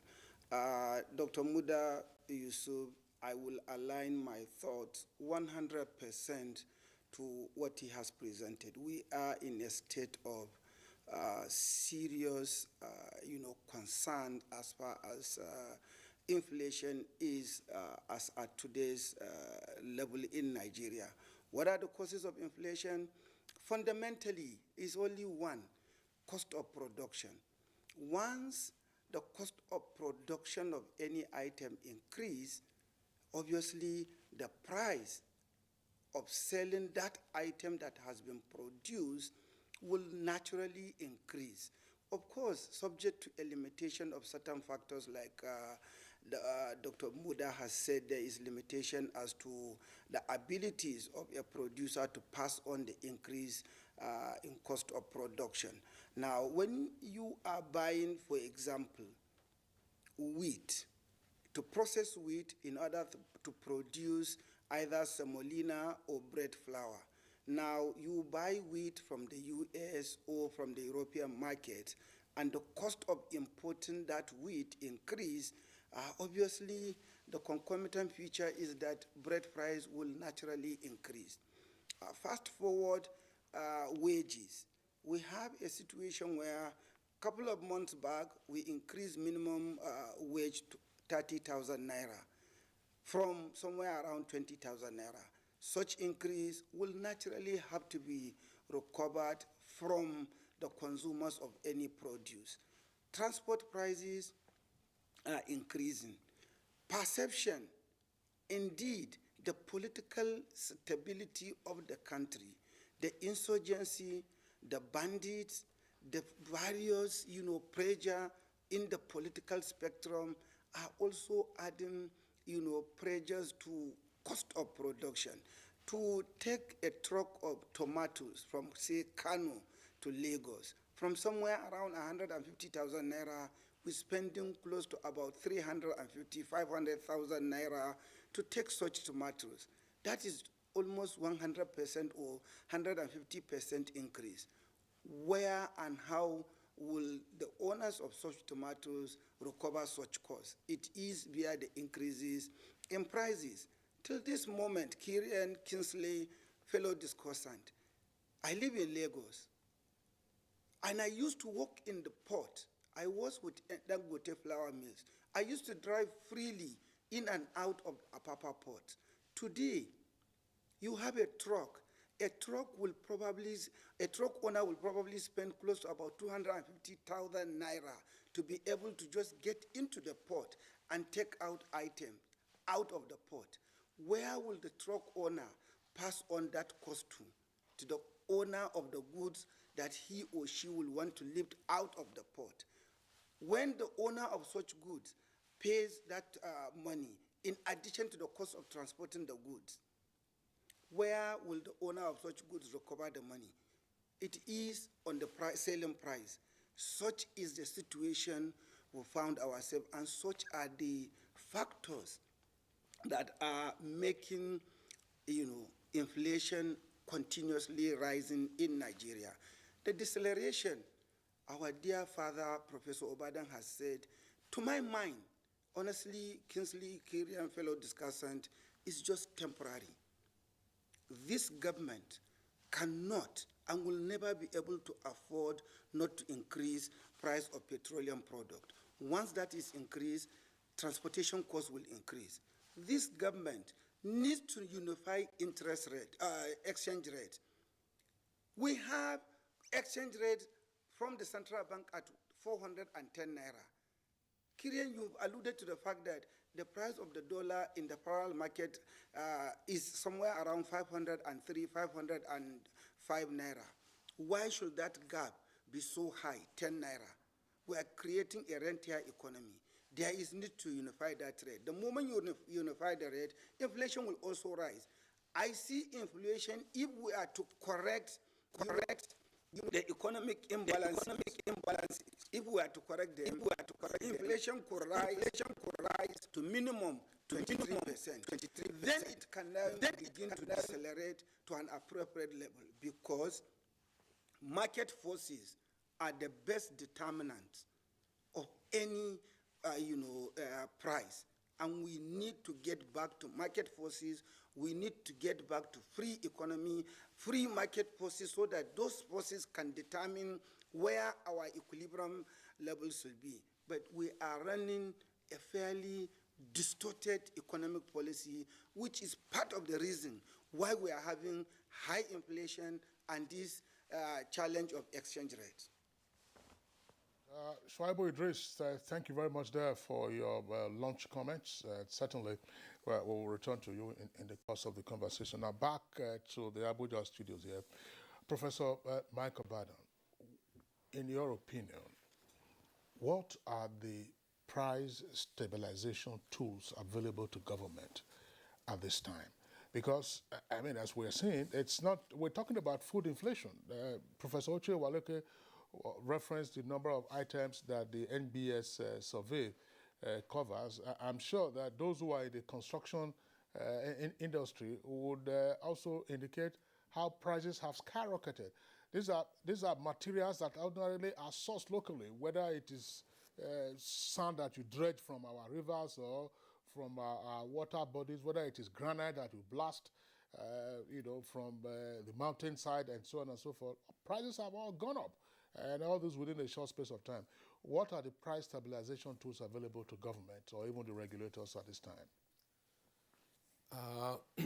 Thank you very much, Kingsley. I think Shuaibu had spoken well in relation to the causes of inflation, which he pinned down to cost of production, rising cost. But he didn't mention the drivers of the high cost of production, because those are the background factors which are manifested in rising costs and invariably rising prices. Now, I will just outline them before addressing your question. We cannot underrate, one, the current security challenges. The security challenges in the farming communities have adversely affected the output of food items in agricultural commodities. Somebody called me Activities of bandits, perhaps herders, farmers clashes have chased farmers out of the farm. So most farms are not, cultivated, and those who used to cultivate, a good number of them are in IDP camps. That invariably has affected the supply of various food items, particularly from the food basket areas of the country. Now, the COVID-19 also had terrible negative impact by disrupting various supply chains, both for agricultural products and manufactured products, and that tended to jack up prices. Then, secondly, there is generally low productivity in the economy. It has been on for quite some time. A handle had not been, had over it. Low productivity implying low output per worker. And once that is the case, it means aggregate supply of goods and services, is also negatively affected. And then issue of exchange rate. It had just been the case that the exchange rate, the foreign exchange market, have been relatively unstable, and the exchange rate had been on the path of depreciation, although the central bank have been taking measures to ensure some relative stability of the exchange rate. Once the exchange rate depreciates, because of the very heavy import dependence of the Nigerian economy, you'll find that the depreciation is easily transmitted through imported goods prices into high inflation in Nigeria.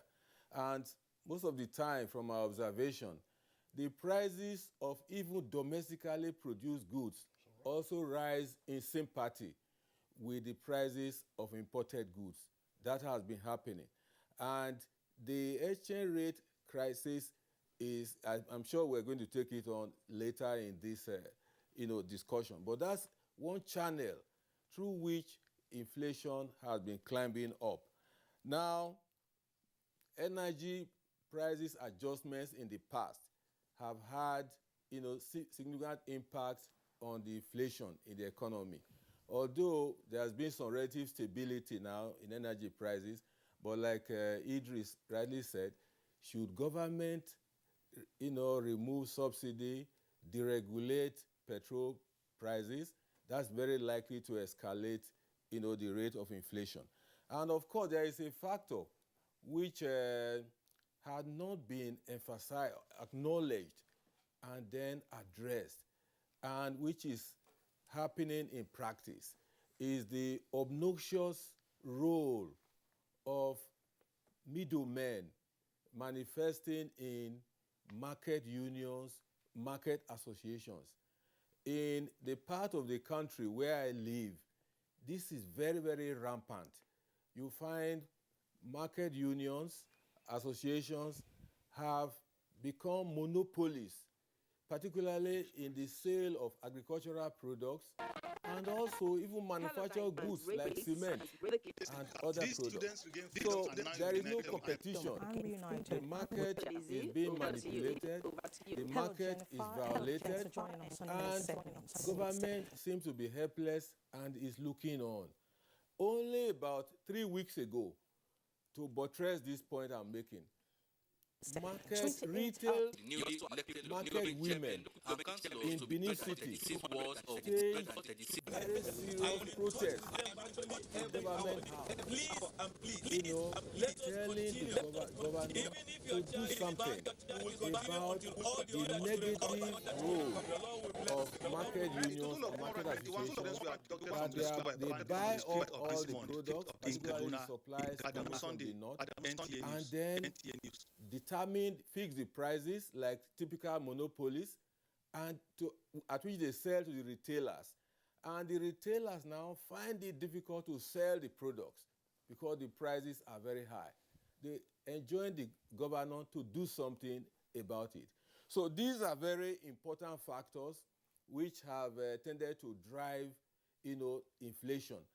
And, people have mentioned, injections of liquidity into the economy. You know what, Prof? Yes. Keep in abeyance the other leg of the question, which is what price stabilization mechanisms are available to government. Yes. Kirian, I want us to pursue some of the points that Prof has raised, particularly the role of what he described as obnoxious, role of middlemen. These are market associations. You go to the market, I mean, it's like you move from one shop to another, it's the same price that you get. And sometimes you are just asking yourself, and what's happening for both agricultural produce and then even, as you said, manufactured goods? But this is not even new. Yes, it's a factor, that's driving inflation. But it is not new. There has always been market associations, all over the country. So it's a price-fixing mechanism that is a challenge. Now, exactly. That's a challenge. And again, if not that we find ourselves in the current situation, we are now, nobody wants to know about market associations. They have always existed, because you see, they have to protect themselves as well, all right, as persons who are also striving to survive, in an economy of this nature, all right. So that is it. So let's bring in Professor Waleke once more. Just a minute. Let me add, in respect to the food inflation, I think some kind of quasi-survey was done recently of various stakeholders in the agricultural sector. The report shows that, yes, the major concerns of farmers is one, the insecurity. Before now, then number two, the issue of multiple taxation, of this month, transportation of food products across states by federal government agents, state government agents, and local government agents. And third factor, which they mentioned, is the issue that they even now have to pay bribes to bandits and even herders, still unpolitical, to allow them some peace in their farms to be able to go to the farms. That's what most of them said. that they are now paying bribes, and again, in the cost of transporting these foodstuffs from one area to another, they have to bribe security officials along the routes and so on. You see, if what all these said, is correct, then definitely the tendency is to jack up the cost of producing, acquiring the goods, and then invariably reflected in very high prices of foodstuffs. So, even if government is doing what it's supposed to do by way of policy, you may still find that when all these factors are in operation, then they tend to neutralize the efforts of government to address the inflation bugbear. So I think when addressing the issue of what to do in stabilizing the prices, of agricultural goods and non-agricultural goods, invariably we have to bear all these in mind, because the solutions cannot be found, in isolation of the basic causal factors of inflation. All right, Professor Walek, I'd like you to speak to some of the issues he has raised. Really a litany of issues, working against whatever mechanism government may have to put in place, to cushion the effect of this inflation. Yeah, thank you, Kirian. Let me even start on this note, that what is generally known is that the exchange rate fits into inflation. If you have high exchange rates, you're also likely to have high inflation. That is generally known. What is often overlooked is also the fact that inflation, in itself, also drives the exchange rate. The higher the inflation rate, the higher the exchange rate, transmitting through speculation.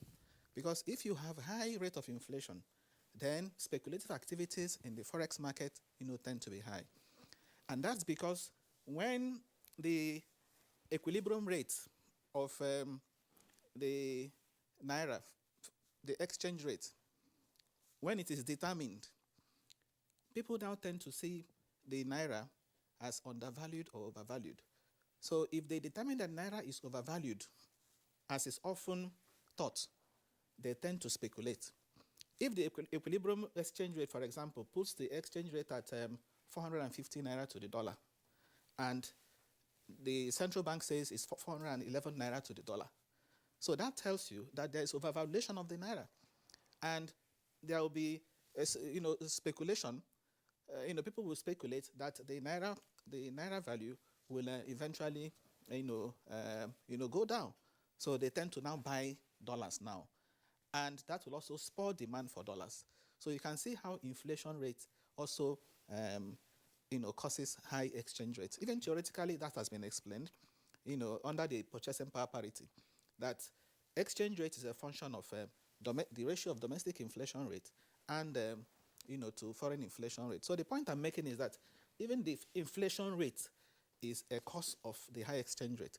If inflation rate in Nigeria goes down, there is every likelihood too that the exchange rate will go down, because it will reduce the speculative activities we have in the market. Today, why do we have the disparity between the 411, the affects rate, I and E window, and the parallel market rate? It is driven more by speculation, speculative activity. So inflation, has that problem. The other area too is also what we find in the stock market. Okay, since February, we've seen that the market has been in the negative. Year-to-date return is in the negative territory, and that's also partly because of the high inflation rate. Investors are not comfortable with high inflation rate, because the real rate of return on investment goes down, with high inflation rate. Now, speaking to an issue mentioned here, price stabilizing measures, by the government. When we talk about what the government can do, we often think of the federal government, but I also think state governments, subnationals have a role to play. And that is because these inflation figures we get them, MBS disaggregates the inflation rate according to states. Even from the latest one we have, Headline inflation 17.75%. Food inflation at 21.8%. But food inflation in Kogi State, for example, is highest at over 30%. Whereas in the FCT, food inflation is put at just 17%. So in those states where food inflation is very high, that's enough reason for those governors to worry, to even commission studies to know why food inflation is very high in a state like, for example, Kogi, that is close to Abuja. Abuja is enjoying the lowest inflation rate, food inflation, whereas Kogi is having the highest food inflation rate. So that should be a cause of worry, because if the problem is logistics, it is then for the government to ensure that people can move these products from Abuja, for example, where they are available, to Kogi to bring down the price. And if the challenge is these multiple taxes, that has been alluded here, or the issue of taking one levy or the other, imposing one levy or the other on these sellers, then the state government too can also be in a position to address that. So I also think the state governments have a role to play. The other issue too has to do with, yes, it has been said cost is the major factor, but there is also the demand side of inflation. Okay, we won't rule out completely that there's also a demand pull effect. When you have so much liquidity in the system, which is why central bank will want to mop up from time to time, you also drives inflation, especially when the liquidity is not in productive activity. The example I cite here is this FAC allocation. The last FAC distribution was over 733 billion. Last FAC distribution. Whereas FAC members had agreed at some point that once it is in excess of 640 billion, the excess should be put in an excess crude account, as a fiscal buffer.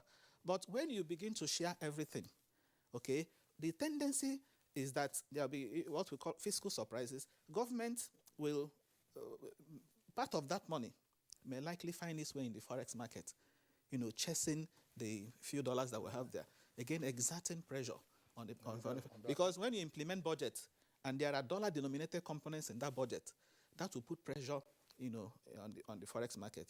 And finally, Kingsley, permit me to say this. The other thing too has to do with the borrowing that we are doing. The more we borrow from the domestic economy, the more we also put pressure on the forex market. If we borrow, the appropriation, the supplementary bill of nearly 1 trillion was approved the other day. And if we take all this money, say, from the domestic economy and use them to buy military equipment, we will need dollars to do that. So that will put pressure on the forex market. So my suggestion is to do more of yes, foreign. Yes. Professor Waleke. Yes. I mean, when you have many eggheads, such as we have today, 2 professors here, and then 2 practitioners, Shoaibu Idris from Kaduna, and Dr. Buda Yusuf via Zoom, you will have a number of ideas so that we can mine the proposals. I mean, we can discuss this for the next 3-4 days, and the ideas will keep popping up. I mean, we know what stuff you guys have made up. The points you have raised are significant, but I just want us, to take them one after the other so that we can drill down. You talked about the impact of our current borrowing. You also talked about, distribution of otherwise excess FAC allocation and so on and so forth. But I am interested in the point, and you also touched on that, and the need for disaggregating the figures released by NBS and then see where responsibility attaches to whom. In this case, the subnational entities. And that's where the point raised by Professor Michael Baden, I said, is quite attractive. I had frozen Professor Michael Baden from proceeding with price stabilization tools because he was talking about the role of middle persons. These are not necessarily market associations. And then those who are now the retailers, as you said, they are producers who are manufacturers or the producers, and then you have the middle persons, and then you have the retailers who are bound, as it were, by the amounts fixed by the middle persons. I want Dr. Muda Yusuf to come in here. This challenge of middle persons and market associations, taking on the role of price fixers to the detriment Reverend Samuel of purchasers. Plus, the leader of the other issue, because I think that they are related, multiple taxes and levies that even the middle persons and the retailers themselves face. There was a report about a week ago, and these are some of the things perhaps we sometimes just ignore in the economy, that NOTU, that is the National Union of Road Transport Workers in Lagos, that association generates 123 billion naira annually from the levies that they impose on Keke Napep, on Okada, on buses, and so on. We're not talking about the truckers who will also come and pay their levy. That amount generated by the Union of Road Transport Workers in Lagos alone is enough, according to the report, to fund the budgets of Nasarawa State, Niger State, and Yobe states. And of course, if a person, if a cyclist or a driver is being asked to pay a levy, he passes that on to his passenger. And if the passenger, of course, is conveying agricultural produce or conveying some other goods, who gets the ultimate cost? Is it not the buyer? So how do we understand all of this? And so that we begin to say, look, all right, these are issues that are within our control before crying to government at the federal level or the monetary policy authorities. Yeah, it is true. I agree with what Prof has said about the role of some of these market unions and some of these non-state actors that practically extort operators in the economy, particularly in the informal sector of the economy. It's a very big issue here in Lagos as well.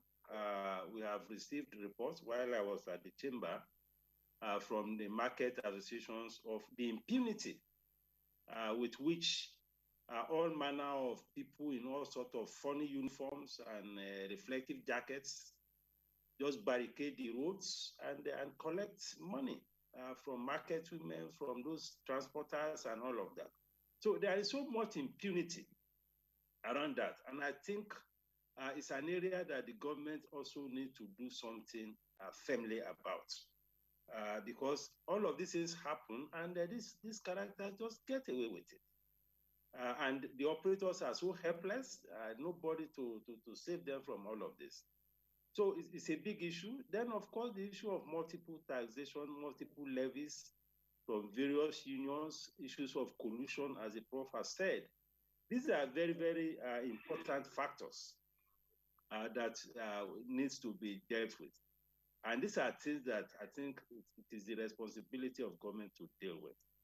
But having said that, I think we also need to address some fundamentals. Because when you talk of inflation, a basic manifestation of high prices is the fact that there are serious gaps between supply and demand. If there are issues that are disrupting supply, as has been mentioned, there will be crisis of inflation.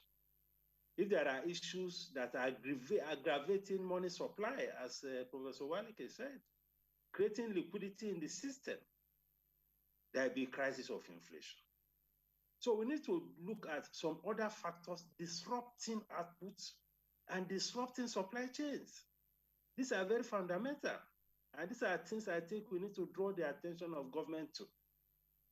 First is the high cost of logistics. I think the contributor from Kaduna mentioned the issue of the ports. The crisis at the ports is disrupting supply chains. Sometimes to get raw materials out to the factories could take you several weeks or sometimes even months.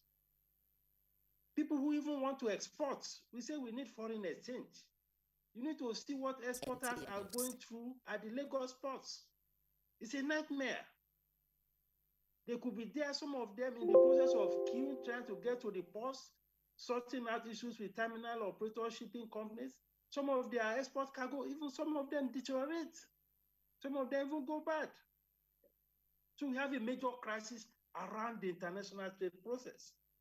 Then we need to be clear as to what exactly our trade policy is.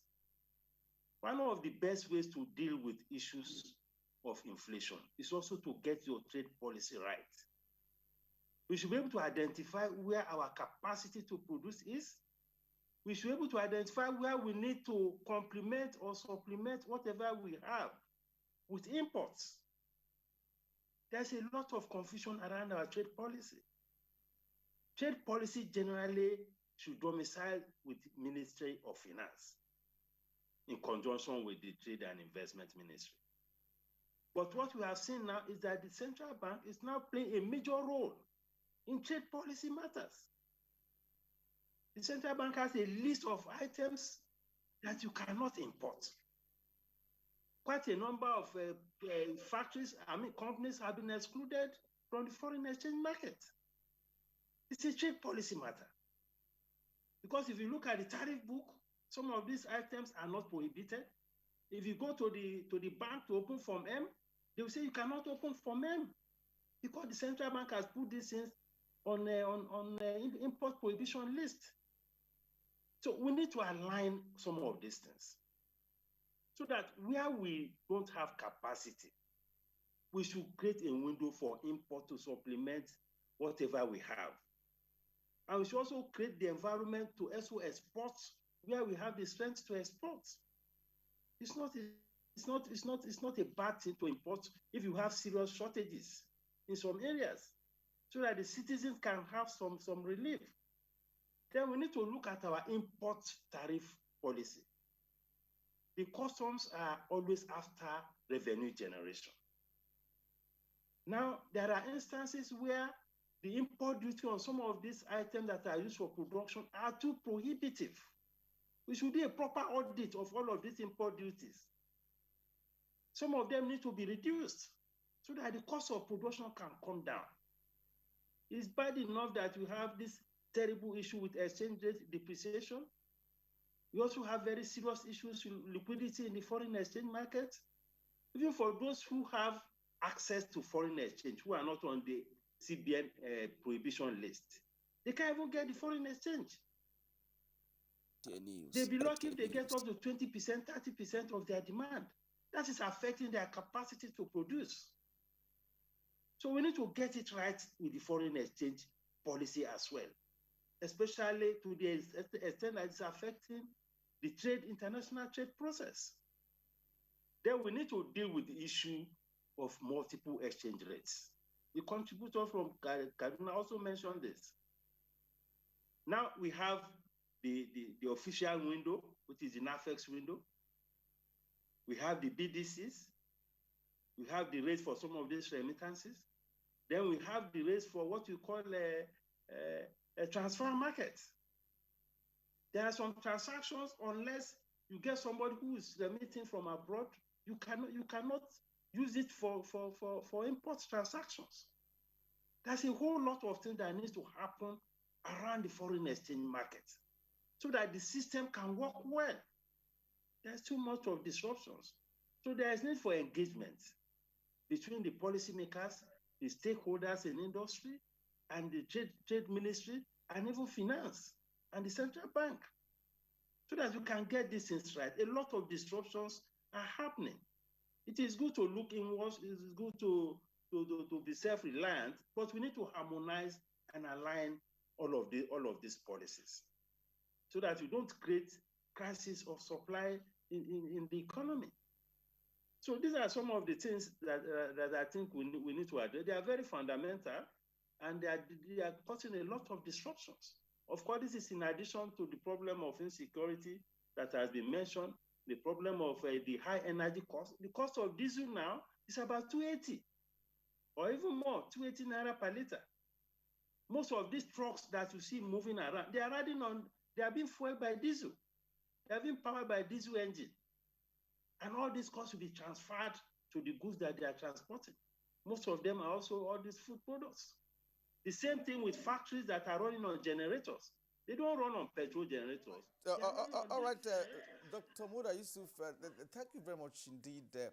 You have raised a number of pertinent issues, which would also like Shaibu Yusuf to speak to. Shaibu, you've listened to other guests, speak to that question that Kinsley posed. It's actually a multi-dimensional question that touched on a number of things: trade policy, foreign exchange policy, the issue of insecurity, multiple taxation or multiple levies, bribes to bandits, and of course bribes to headers for our farmers. Then we also talked about middlemen who are now operating in different markets in Nigeria. Let's get your view before we take a short break.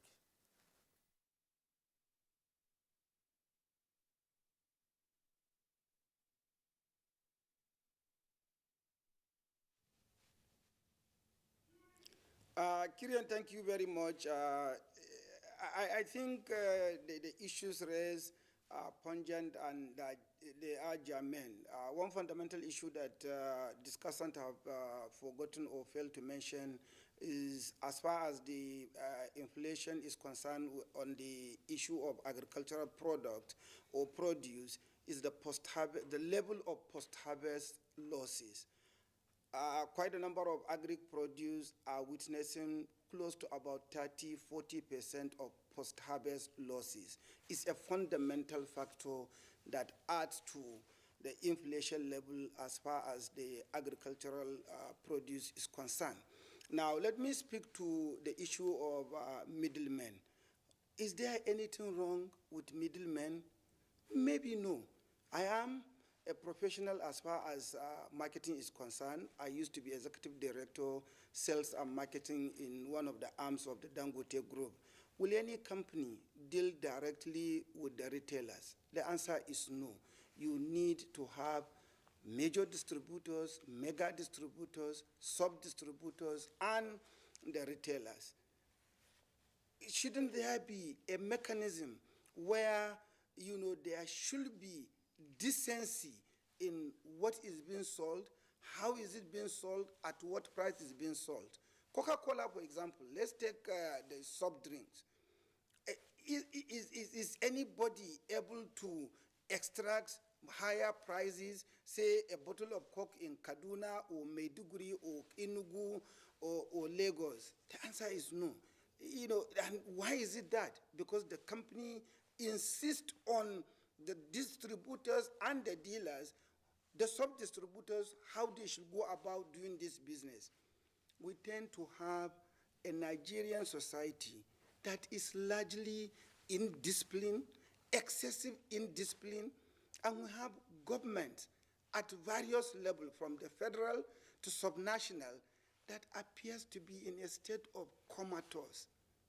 How can we not be able to fix common drive in and out of, say, to the port? If I have a trailer lorry containing ginger and I need to export it, and the ginger remains in a truck for 7 or 10 days to get into Apapa port, what will be that ginger? What will be the value of that ginger? If I have raw materials, like Muda Lawal has said, that I need to take out of, say, Apapa port to Ilorin factory or to a factory in Agbara, and the raw materials will stay for 10 days, just having been loaded in a truck to get out to Agbara, and it takes that 10 days. What will be the value of that raw materials? Can we say that a local government in Nigeria cannot resolve the issue of transportation into the port? I'm about shedding tears for this country. We have government, and we are Nigerians running these systems and allowing some level of rascality and indiscipline not being checkmated. I come from a village in Kaduna called Dogwandawa. Like Professor Mike Obadan said, my relations have had to pay royalties or ransom to kidnappers and bandits and herdsmen just because they want to farm.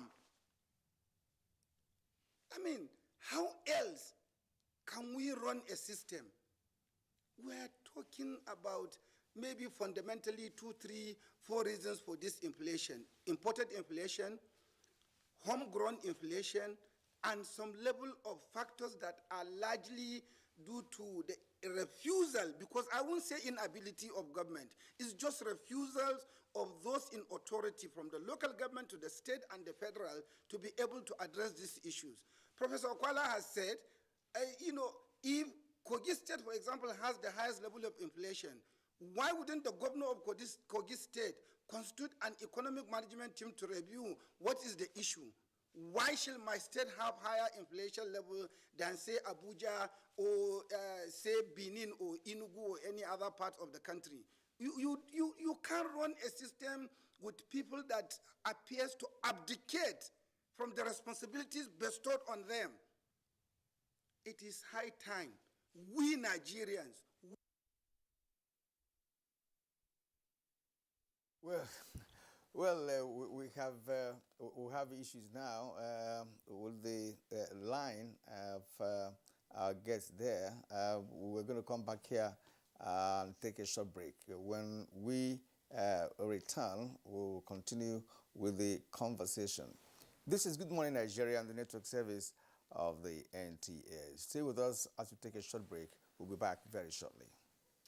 Nigerian youths are about the greatest assets the country has at the moment. It is therefore not surprising that the administration of President Muhammadu Buhari is strategically responding to the yearnings of the youth through multiple projects and programs. Youth entrepreneurship support years by Bank of Industry, the Youth Investment Fund by the CBN, and several other conditional cash transfer programs. Recruitment of 774,000 social workers, majority of whom are youths, and so many other projects that are beneficial to youths directly or indirectly. If the administration can do all this, definitely with a degree of patience and time, it can achieve more. Nigerian youths must come together to say no to terrorism, no to vandalism, and no to all disruptive tendencies. Hashtag Youth for Greater Nigeria. Pacifying the youths, unifying the nation. We are StarTimes, the most affordable digital pay TV platform with the widest signal coverage in Nigeria, dedicated to bringing the best TV entertainment around the world to your screen. From Hollywood to Bollywood to Nollywood, we offer the most affordable subscription. Enjoy over 75 channels for as low as 1,700 naira, like Nat Geo Wild, BBC, ESPN, and premium sport like Emirates FA Cup, La Liga, Bundesliga, wrestling. What's more exciting? We have the most flexible payment options in Nigeria. Don't dull. Join us now for an exciting journey. StarTimes. Enjoy digital life.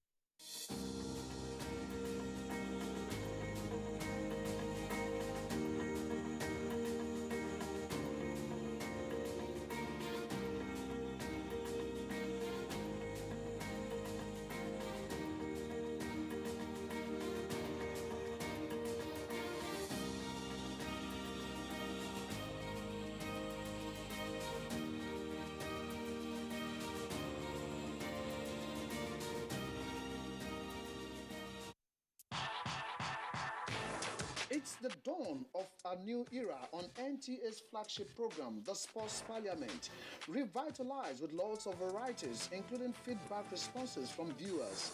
Sports Parliament, the weekly sports show that exposes all the intrigues in the Nigerian sports sector and projects an agenda on the way forward for Nigerian sports.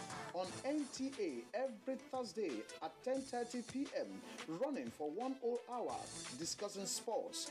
The parliamentarians are more committed than ever to enlighten the viewers as the Sports Parliament takes it to a whole new level on the floor of the House. Keep a date with the Sports Parliament as motions are moved every Thursday on the floor of the House. Mr. Speaker, with his gavel to harmonize sports resolutions. The House have it.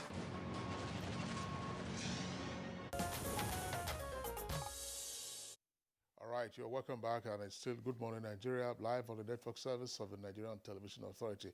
Well, we had issued the advisory much earlier that, with star-studded collection of guests that we have this morning, then we are likely to exhaust all the issues. But certainly, there are a number of perspectives that have come out from their contributions this morning. We're on the home stretch now, so we'll try to maximize whatever time that we have left, while, of course, we make arrangement for a second part of this conversation. Incidentally, we haven't really touched essentially on the Forex market. Yes, we've tried to address it, but there are continuing issues as to what is required to be done. Professor Michael Bader, if you want to return to the whole idea of price stabilization tools, part of which some other guests have mentioned very well, but tell us, what can we do to tame the current situation of inflation, which is not friendly to our pockets? Well, thank you very much, Kingsley. I will address that one very quickly, but let me correct an impression that Dr. Muda Yusuf tended to give earlier on the role of the Central Bank of Nigeria in trade policy matters. I want to assure that the Central Bank does not dabble into trade policy matters. Whatever it does that perhaps has some, indications in relation to trade policy is within the purview of managing the external reserves and the exchange rate of the country. External reserves are very, very limited, and you cannot allow a few people who are probably not importing essential goods and services to access all the foreign exchange and reserves, and then the country is thrown into crisis. So what the central bank has done is to say, well, we have the prerogative to decide in the context of management of the foreign exchange reserves and exchange rate to say which and which commodities can access foreign exchange. Central bank has not in any way banned the importation of any items. Banning or non-banning is the prerogative of the Federal Ministry of Trade, Finance, and so on.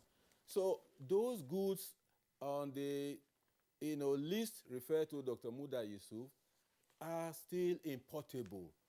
If anyone can source foreign exchange from alternative sources, he or she is allowed to import them. All the central bank has said is whatever limited foreign exchange that is available will be available for essential inputs and goods and services coming into the country. I think that point has to be made clear. Now, on the measures to stabilize the inflation in the country, the measures must necessarily derive from the various causes that we have outlined in this program. Number one, if government should endeavor to continue to do the things that will provide a handle on this security situation in the country.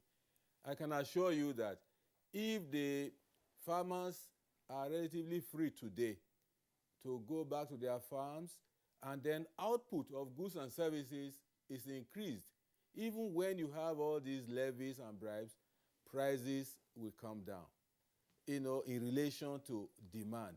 So number two, is also important that the monetary authority will continue to do what it needs to do to have a stable exchange rate. Depreciating exchange rate is neither good for investment nor good for consumers. It negatively impacts welfare through generating inflation. Then sharp practices in the area of energy prices, or let's say sharp increases, should be avoided. Shuaibu mentioned possibility of deregulation, removing subsidy. Once you do that, inflation definitely will jack up. And so what government will need to do is to continue to encourage, local refineries, the modular refineries, provide support to make them come on board.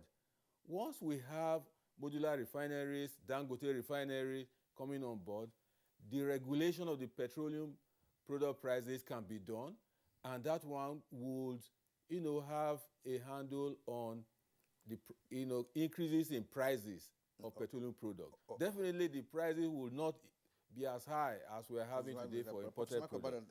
Thank you. We're running out of time, and let's bring in Professor Waleke for his final thoughts on this. The central bank has been taking some measures, monetary measures, to cushion the effect of inflation in the country. What else can he do, or any other government platform?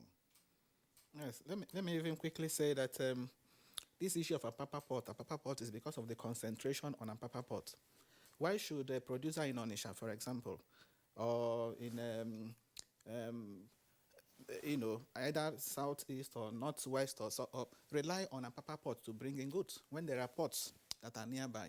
So there is need to develop the Calabar Port, the Warri Port, and the one in Port Harcourt, to complement that's another matter altogether. That is part of it. That's part of it. That's one. Then the other issue, of course, let us also admit that something has been done. The government has had this fertilizer initiative. The central bank, on its part, I know recently, even tried to intervene directly to cut off this middleman by releasing grains, maize and rice, at some point directly to the processors as a way of also reducing the price of commodities. But more, can still be done, and that solution, in my view, is all there in the economic sustainability plan, the agriculture the plan. So it's for the government to give effect to what we have in that plan, especially in the area of bringing in more cultivable farmlands. We have over 94 million hectares of land in this country, but only 34 million is being cultivated. So the agri sector should be given a lot of prominence at this time, because insecurity is not the only problem. Since 1999, from 2000 to 2020, I saw a report that says Nigeria's inflation rate on the average, was higher than that of sub-Saharan Africa. So it's not just insecurity that says it. It also speaks to the fact that we have not paid, sufficient attention, to that sector. All right, Professor Uche Waleke, we have to apologize to both Dr. Muda Yusuf, former Director General of Lagos Chamber of Commerce and Industry, and Shuaibu Idris, former banker and financial analyst, for not giving you the opportunity to give your closing thoughts. Our director is indicating that we are pressed for time. But regardless, you are regulars on Good Morning Nigeria, and in the near future we'll have the benefit of your attendance at another conversation. But regardless, we deeply appreciate your perspectives this morning, and thank you for being with us on the program. And here in the studios, deep thanks to Professor Mike Obadan, Professor of Economics and a member of the CBN Monetary Policy Committee. And Professor Uche Waleke is a professor of capital markets. Thank you, gentlemen, for being with us on the program this morning. Let's go over now to our sports desk.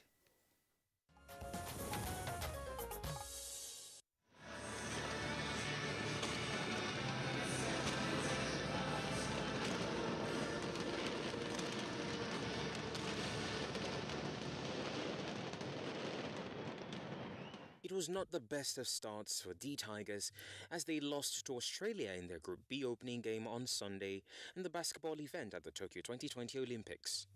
After a slow start from the Tigers, they had a stronger finish in the first quarter, which ended 23-23. Both teams continued from where they stopped, but at the end of the second quarter, it was Australia who edged it 20-17. While the Aussies kept their lead and also took the third quarter by 15 to 12 points.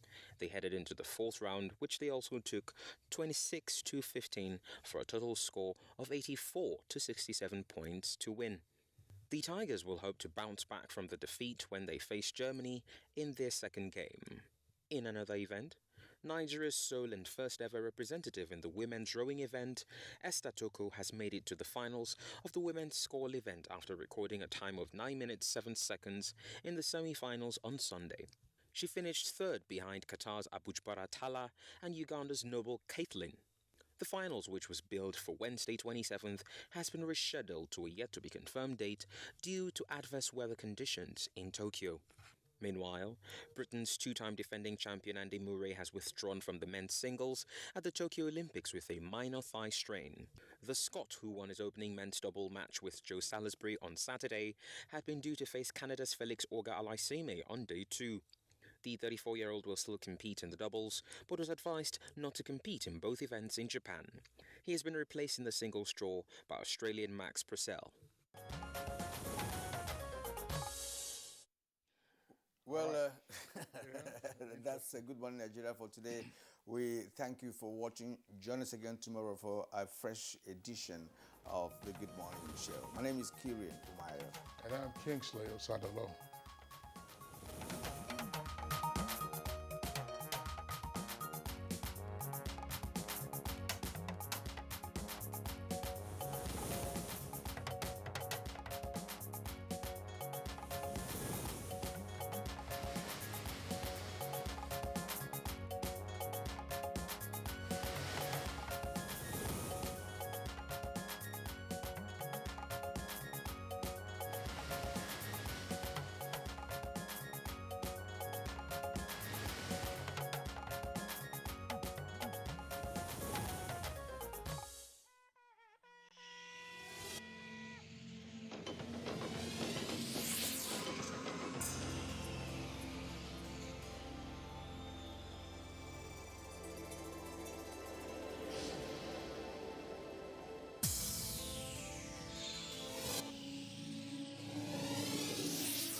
NTA, you can't beat the rich.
This vaccine is safe and it has been certified safe and usable by NAFTA.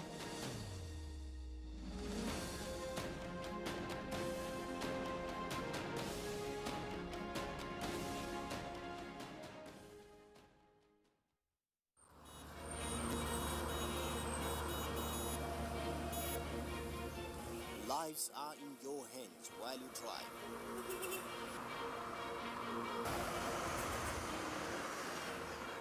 Protect yourself and others on the road. Road Matters, shown on the network service of the NTA.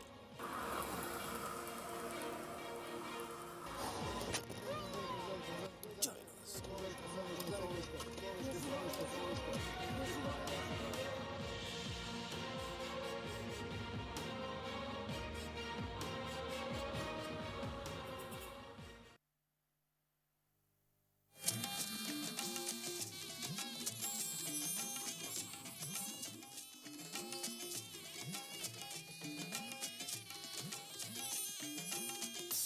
This is the network service of the NTA.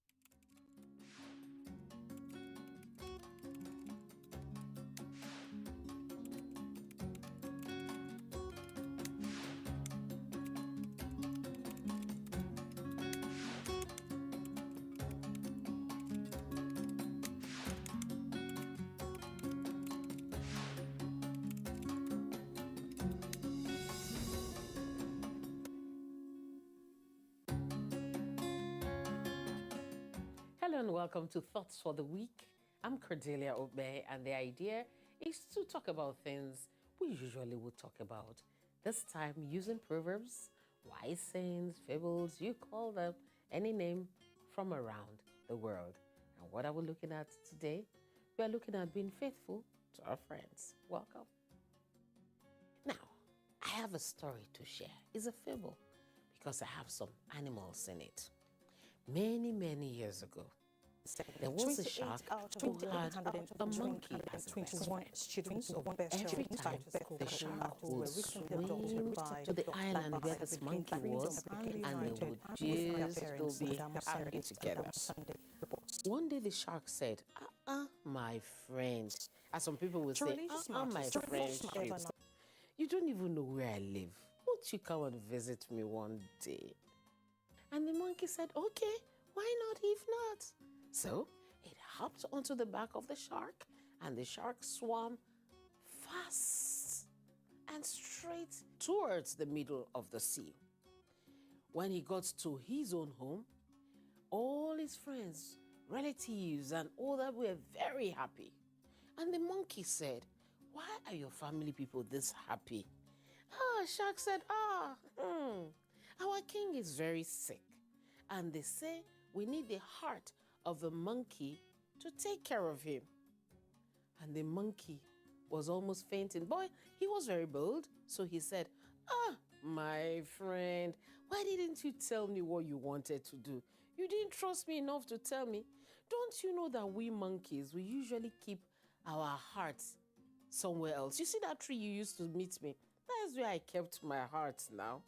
And the shark said, He said, just take me back home. Let me collect my heart. I will come back. And the shark, okay. So to the amazement of everybody, the shark turned back and took the monkey back home. Now, our elders say, if God had not been the friend of the faithful ones and made them wise, even in the valley of death, life would have been extinct in the world. So, our monkey got home, got up to the tree, and told the shark that, you are a bad friend. Who told you? My heart is here with me. But thank God I escaped from you. And that was how the monkey got saved. My father told me that story many years ago. And I never forgot it. Because he said that every parent should teach the child or their children how to be faithful to their friends. When you are faithful to your friends, somehow, when they try to plot evil or anything bad against you, somehow you have a means of escape. It may not be the case all the time, but posterity would hold it dear in its heart, knowing that you have been faithful to your friends. That story is a story we should share every time, because every day it seems as if things are getting worse. People don't trust each other anymore. Whose fault? Very excited to the man. Inorganic fertilizer, pray that the Gombe fertilizer blending plant has the market price of fertilizer. International series them. Big goals promo now for you. Better discount. Go get your own good friend? For only Or are you a friend who is deliberately leading other friends into evil traps just because you want to make your own ends meet? Are you teaching your children to be faithful to their friends, but at the same time to be very wise? Think on Happy most about Haji over the years. Attribute these to low. Take care of yourselves, my friend. My name is Cordelia Obe. In the meantime, fertilizer blending plant has come to stay. In Gombe, Emmanuel Akila, NTA News.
S12 Apparel bills itself as the ultimate fashion boss, and CEO Nancy Abo has the receipts to prove it, offering up timely advice on making smarter decisions for your fashion business.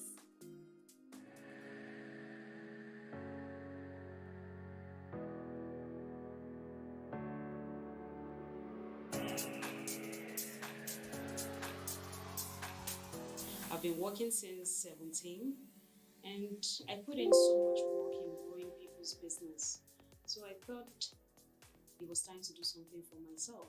I needed to put in this energy, to do something for myself. And I was working while attending fashion school, and learning about this business and all of that. And then I went full-time into fashion school. After that, I started from my house, actually. Yes, I started from my sitting room. I had just one sewing machine, one weaving machine, I started collecting clothes from people to, make for them. And I needed to expand. I knew I wanted more.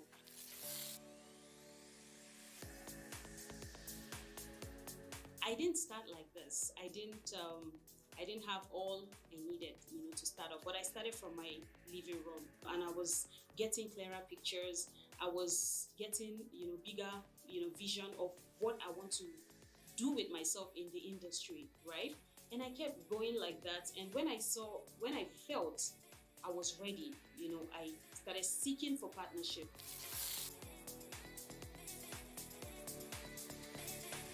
I would say in this industry, you can't do it alone. Even if you have the finance, you can't do it alone. You need people who understand your dream. You need people who understand where you're going to. If they don't, you'll be wasting your time, right? So you need to work with people who understand your vision.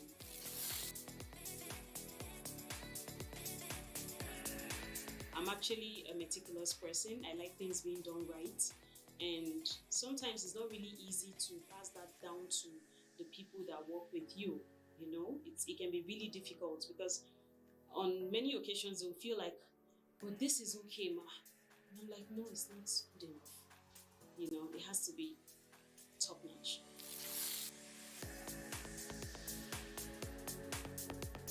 I also want to impact this knowledge to other people, younger people, older people, whoever is interested in learning fashion and making money in the fashion industry. Also considering the rate of unemployment, in Nigeria, this is another way we can, contribute to the society. The whole idea for the academy it started just shortly after the pandemic, because during the pandemic, while we were locked in and working, people would come around and be like, sorry, do you train people? Everybody was idle. They wanted to make good use of their time. So we're working to be training core members. We had an interview with NYSC. As soon as they get out of school, a lot of them need to learn a skill and learn one thing or the other.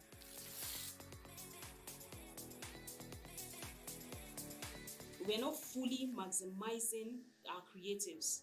So we just create one style and we toss it out and we're on to the next one. For instance, this that I have made, I can create much more, from the same thing without needing to change it necessarily. It can be slanted this way, right? And it can be just on one side of, the body. It doesn't have to be on the neck. We also need to consider how you want to look, what you want to look like, what you'll be comfortable in. And it's necessarily doesn't have to what it is, trending, like what is trending, like what is acceptable. Fashion is about self-expression. I shouldn't separate what you're wearing from what you are. I should be able to match what you're wearing to who you are.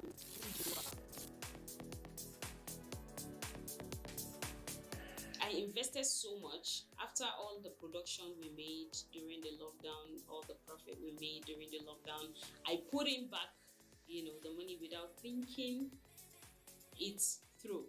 So I should have considered the economic situation of, the country.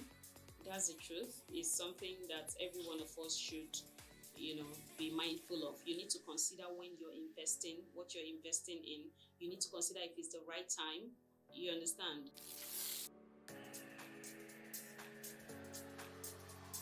You need to carve a niche for yourself, because the industry is quite competitive, trust me. But you need to carve a niche for yourself and you need to stay there. Be consistent. Keep doing what you're doing. Do not stop. Seize every opportunity to better yourself. Look for a fashion brand online that you can learn something from. Go through their brands, you'll get inspiration. So keep bettering yourself at every opportunity you get, and persistent.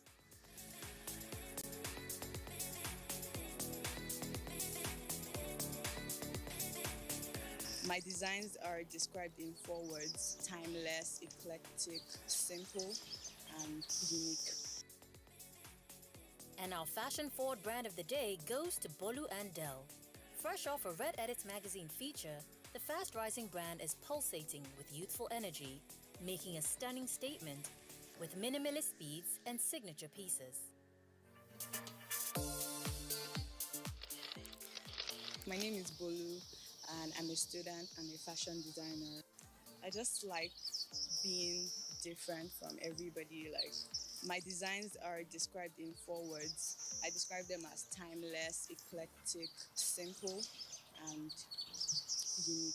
I always try to put that in my everyday life and my dress sense. Before, it was just a hobby. I just started doing it because I loved doing it. But I want something that will be sustainable for me after school. So I make earrings, I make necklaces, I make unisex bracelets, I make anklets. But then I also want to move into making male pieces, unisex pieces that everybody can wear. It all started when I was in JSS 3.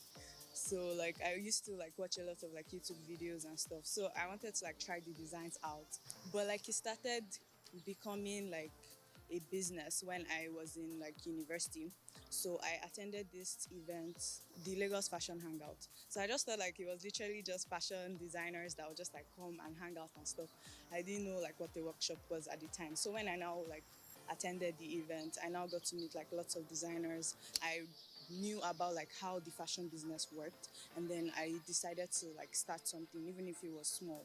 So I loved making chokers a lot, so I just decided to give it a shot. I wanted to specialize in making choker designs. I used to watch stuff from different fashion designers, how they start their business. They always teach me to always be unique in whatever I do. So when I stopped making velvet chokers, I wanted to do beads, because I went for a bead class in 2018 with Perfect Melange in Keja. So I did a 1-month course in bead making. But the beads I learned from her, they were wedding beads and stuff. But I didn't want to just do that. I wanted to still do my chokers. So I just tried to make my own stuff and be inventive. And I knew that at a point, the people that will like it will like it. I always try to be different. And anytime I'm looking for inspiration, I could be reading something or just watching a movie or just walking on the road. Anytime an idea can just pop in my head, and then I'll just write it down. And when I even start making it, something else will just come, different designs will just come, and then I'll just start making that stuff. The new collection that I just released, I called it the sand collection. I basically used sand beads to make most of the designs in that collection. And then I used a bit of stones, nail bracelets. So instead of just using it to just do ordinary bracelets, I also use those beads to make earrings. So I like this type of bead here. So I used this agate stone, and then I mixed it with sand beads to make earrings. And then the waist beads, I used sand beads and also some crystal stones just to make it different, because I know regular waist beads are just straight, but then I just wanted mine to look different, and when you see it, you know that okay, this is something different. And when you wear it, you feel very confident, because you're different from what your design is different from what everybody else is wearing. So, and then I also work with cowries. I work with lots of pearls and stuff. My fellow students in Bells University, we did this fashion shoots. I made some designs, so I told all of them to wear them, and then we did this small shoot in school. It was a very nice shoot. It was outdoor, and then they were just like wearing it and having fun. They were gisting, and yeah, it was really cute. I want them to feel very confident and beautiful. Like whenever they wear like a bolo and their piece, they are always proud to go anywhere they want to go. Especially like my newest designs, like anytime I wear them, I always feel very like different. I want it to be like as big as it can get. Even like going international, I definitely want to like showcase my designs on like Lagos Fashion Week sometime very soon.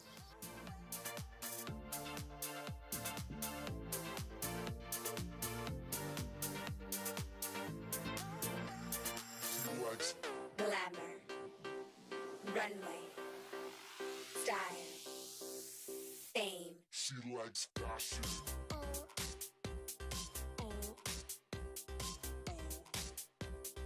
She likes fashion.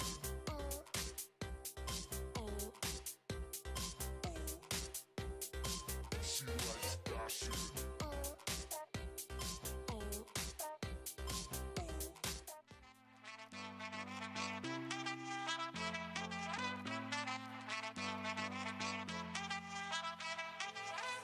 The African Caribbean Night recently set the stage for open dialogue surrounding the progress and position of Caribbean fashion in the international market.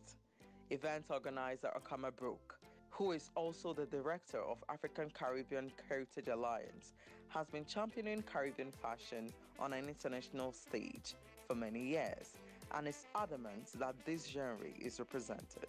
The whole idea behind the Africa Caribbean Night is basically to showcase the vibrancy of our culture, our African heritage, and using that creativity, turning our talent into skills, and from the skills into livelihoods. This is who we are, this is what we represent, so we need to embody it and use that to improve our situation. Reconnecting with our culture and our heritage, telling our stories through different forms, and connecting with our Caribbean brothers and sisters. The intercontinental influence of Caribbean fashion was evident in a colorful runway showcase curated by Hilper's Designs. It's a privilege and honor to come and support my friend, because all I want to do is to support friends, support sisterhood. It is something you can wear on the beach. It's for summer.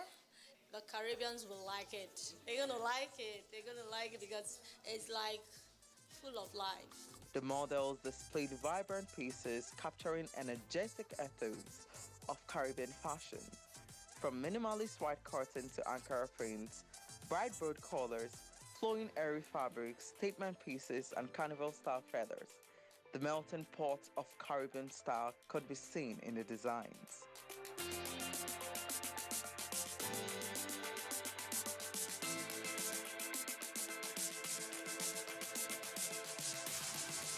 With its enigmatic blend of cultural diversity, the conversation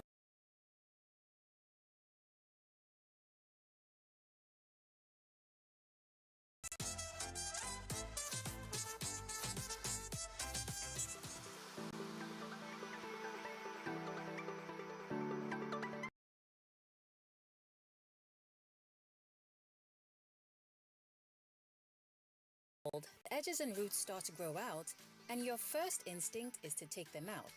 Not too fast though. You can extend the life of your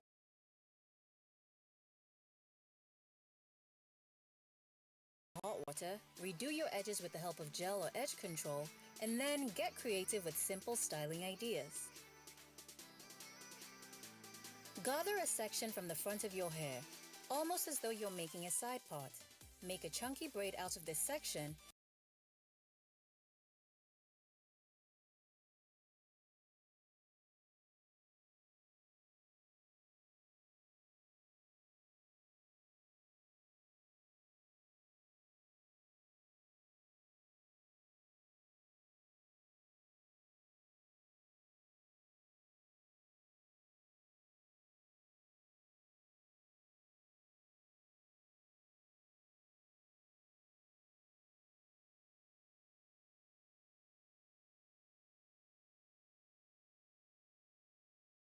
very top of your head, and leave the other half down and two loose strands in the front.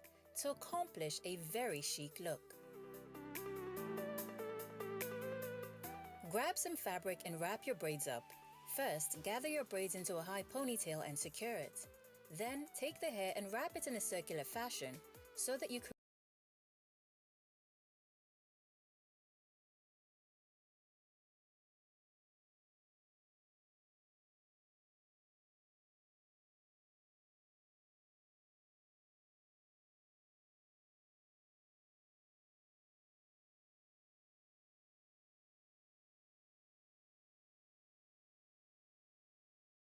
great when it comes to hiding rough edges, as long as all the loose hair is tucked under a jumbo crown braid, a twist, or faux bang. Just pick a style that you like and have fun with it.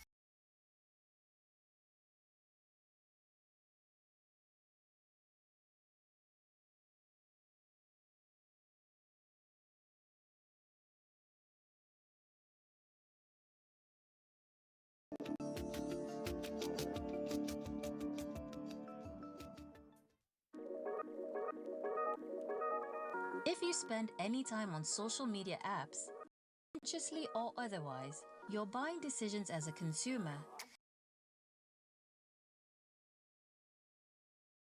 influencers. This group has the ability to influence potential buyers of a product or service by promoting or recommending the items on social media. In the modern age, it's marketing that doesn't feel as packaged as a traditional commercial. It's marketing that's meant to be relatable by leveraging on the human factor. Influencers command a huge following across different social media platforms. And with the global influencer industry about to hit $15 billion, it's clear that their impact in today's society cannot be disputed. So how does this affect the global rise of African fashion? Africa's burgeoning internet population and growing e-commerce sector are making social media marketing necessary tools for brands looking to market in the region.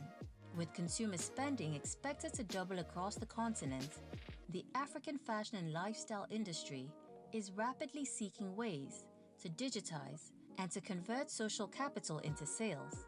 And international platforms are paying attention to the region's creatives and the growing impact of Afrocentric marketing.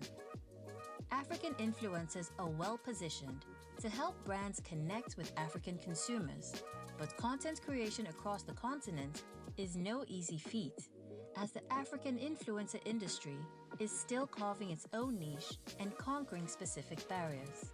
Post-colonialism, the African clothing industry was largely ignored. Designers, textile manufacturers, and other players in Africa's fashion landscape struggle to be treated as worthy trendsetters and tastemakers. Social media has helped democratize fashion and change this tendency. African fashion stakeholders at the time used their digital presence to help shift how the world engages with contemporary African fashion at large, making room for fashion influences from the continent that would come thereafter. There is no question about the creativity and skill that African fashion influencers possess. They match the global fashion industry's aesthetic standard while still maintaining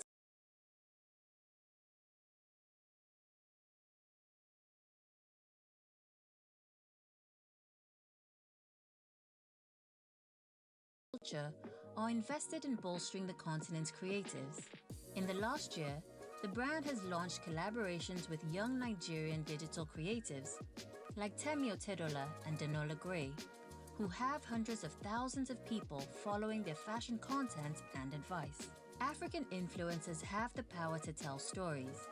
They're here to amplify the voices of the brands, stories of the brands through the clothes. Despite the growing prevalence of celebrities in the blogging and content creating world, Gen Z and millennial consumers still prefer to see authentic and predictable marketing.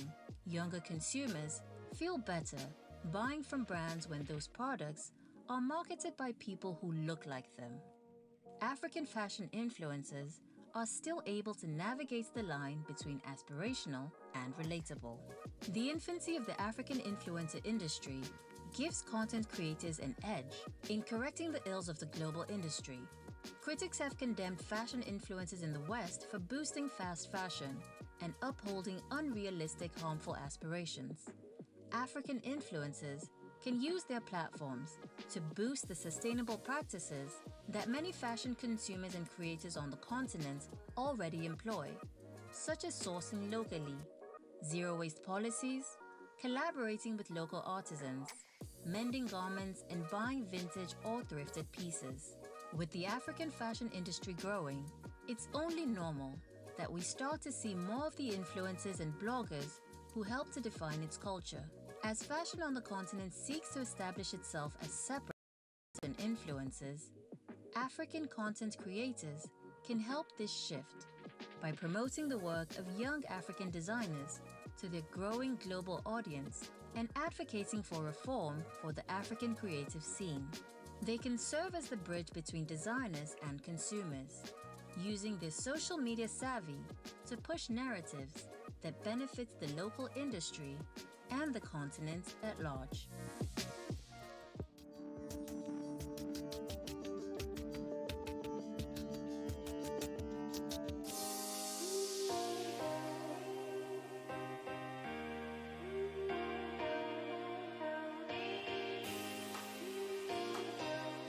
Jumpsuits are without a doubt a statement style. Here is our guide on how to wear a jumpsuit like a style expert. For a relaxed and comfortable outfit you can wear out, look no further than the casual jumpsuit in a solid color. Relaxed, super comfortable, and also chic. The casual jumpsuit is the perfect alternative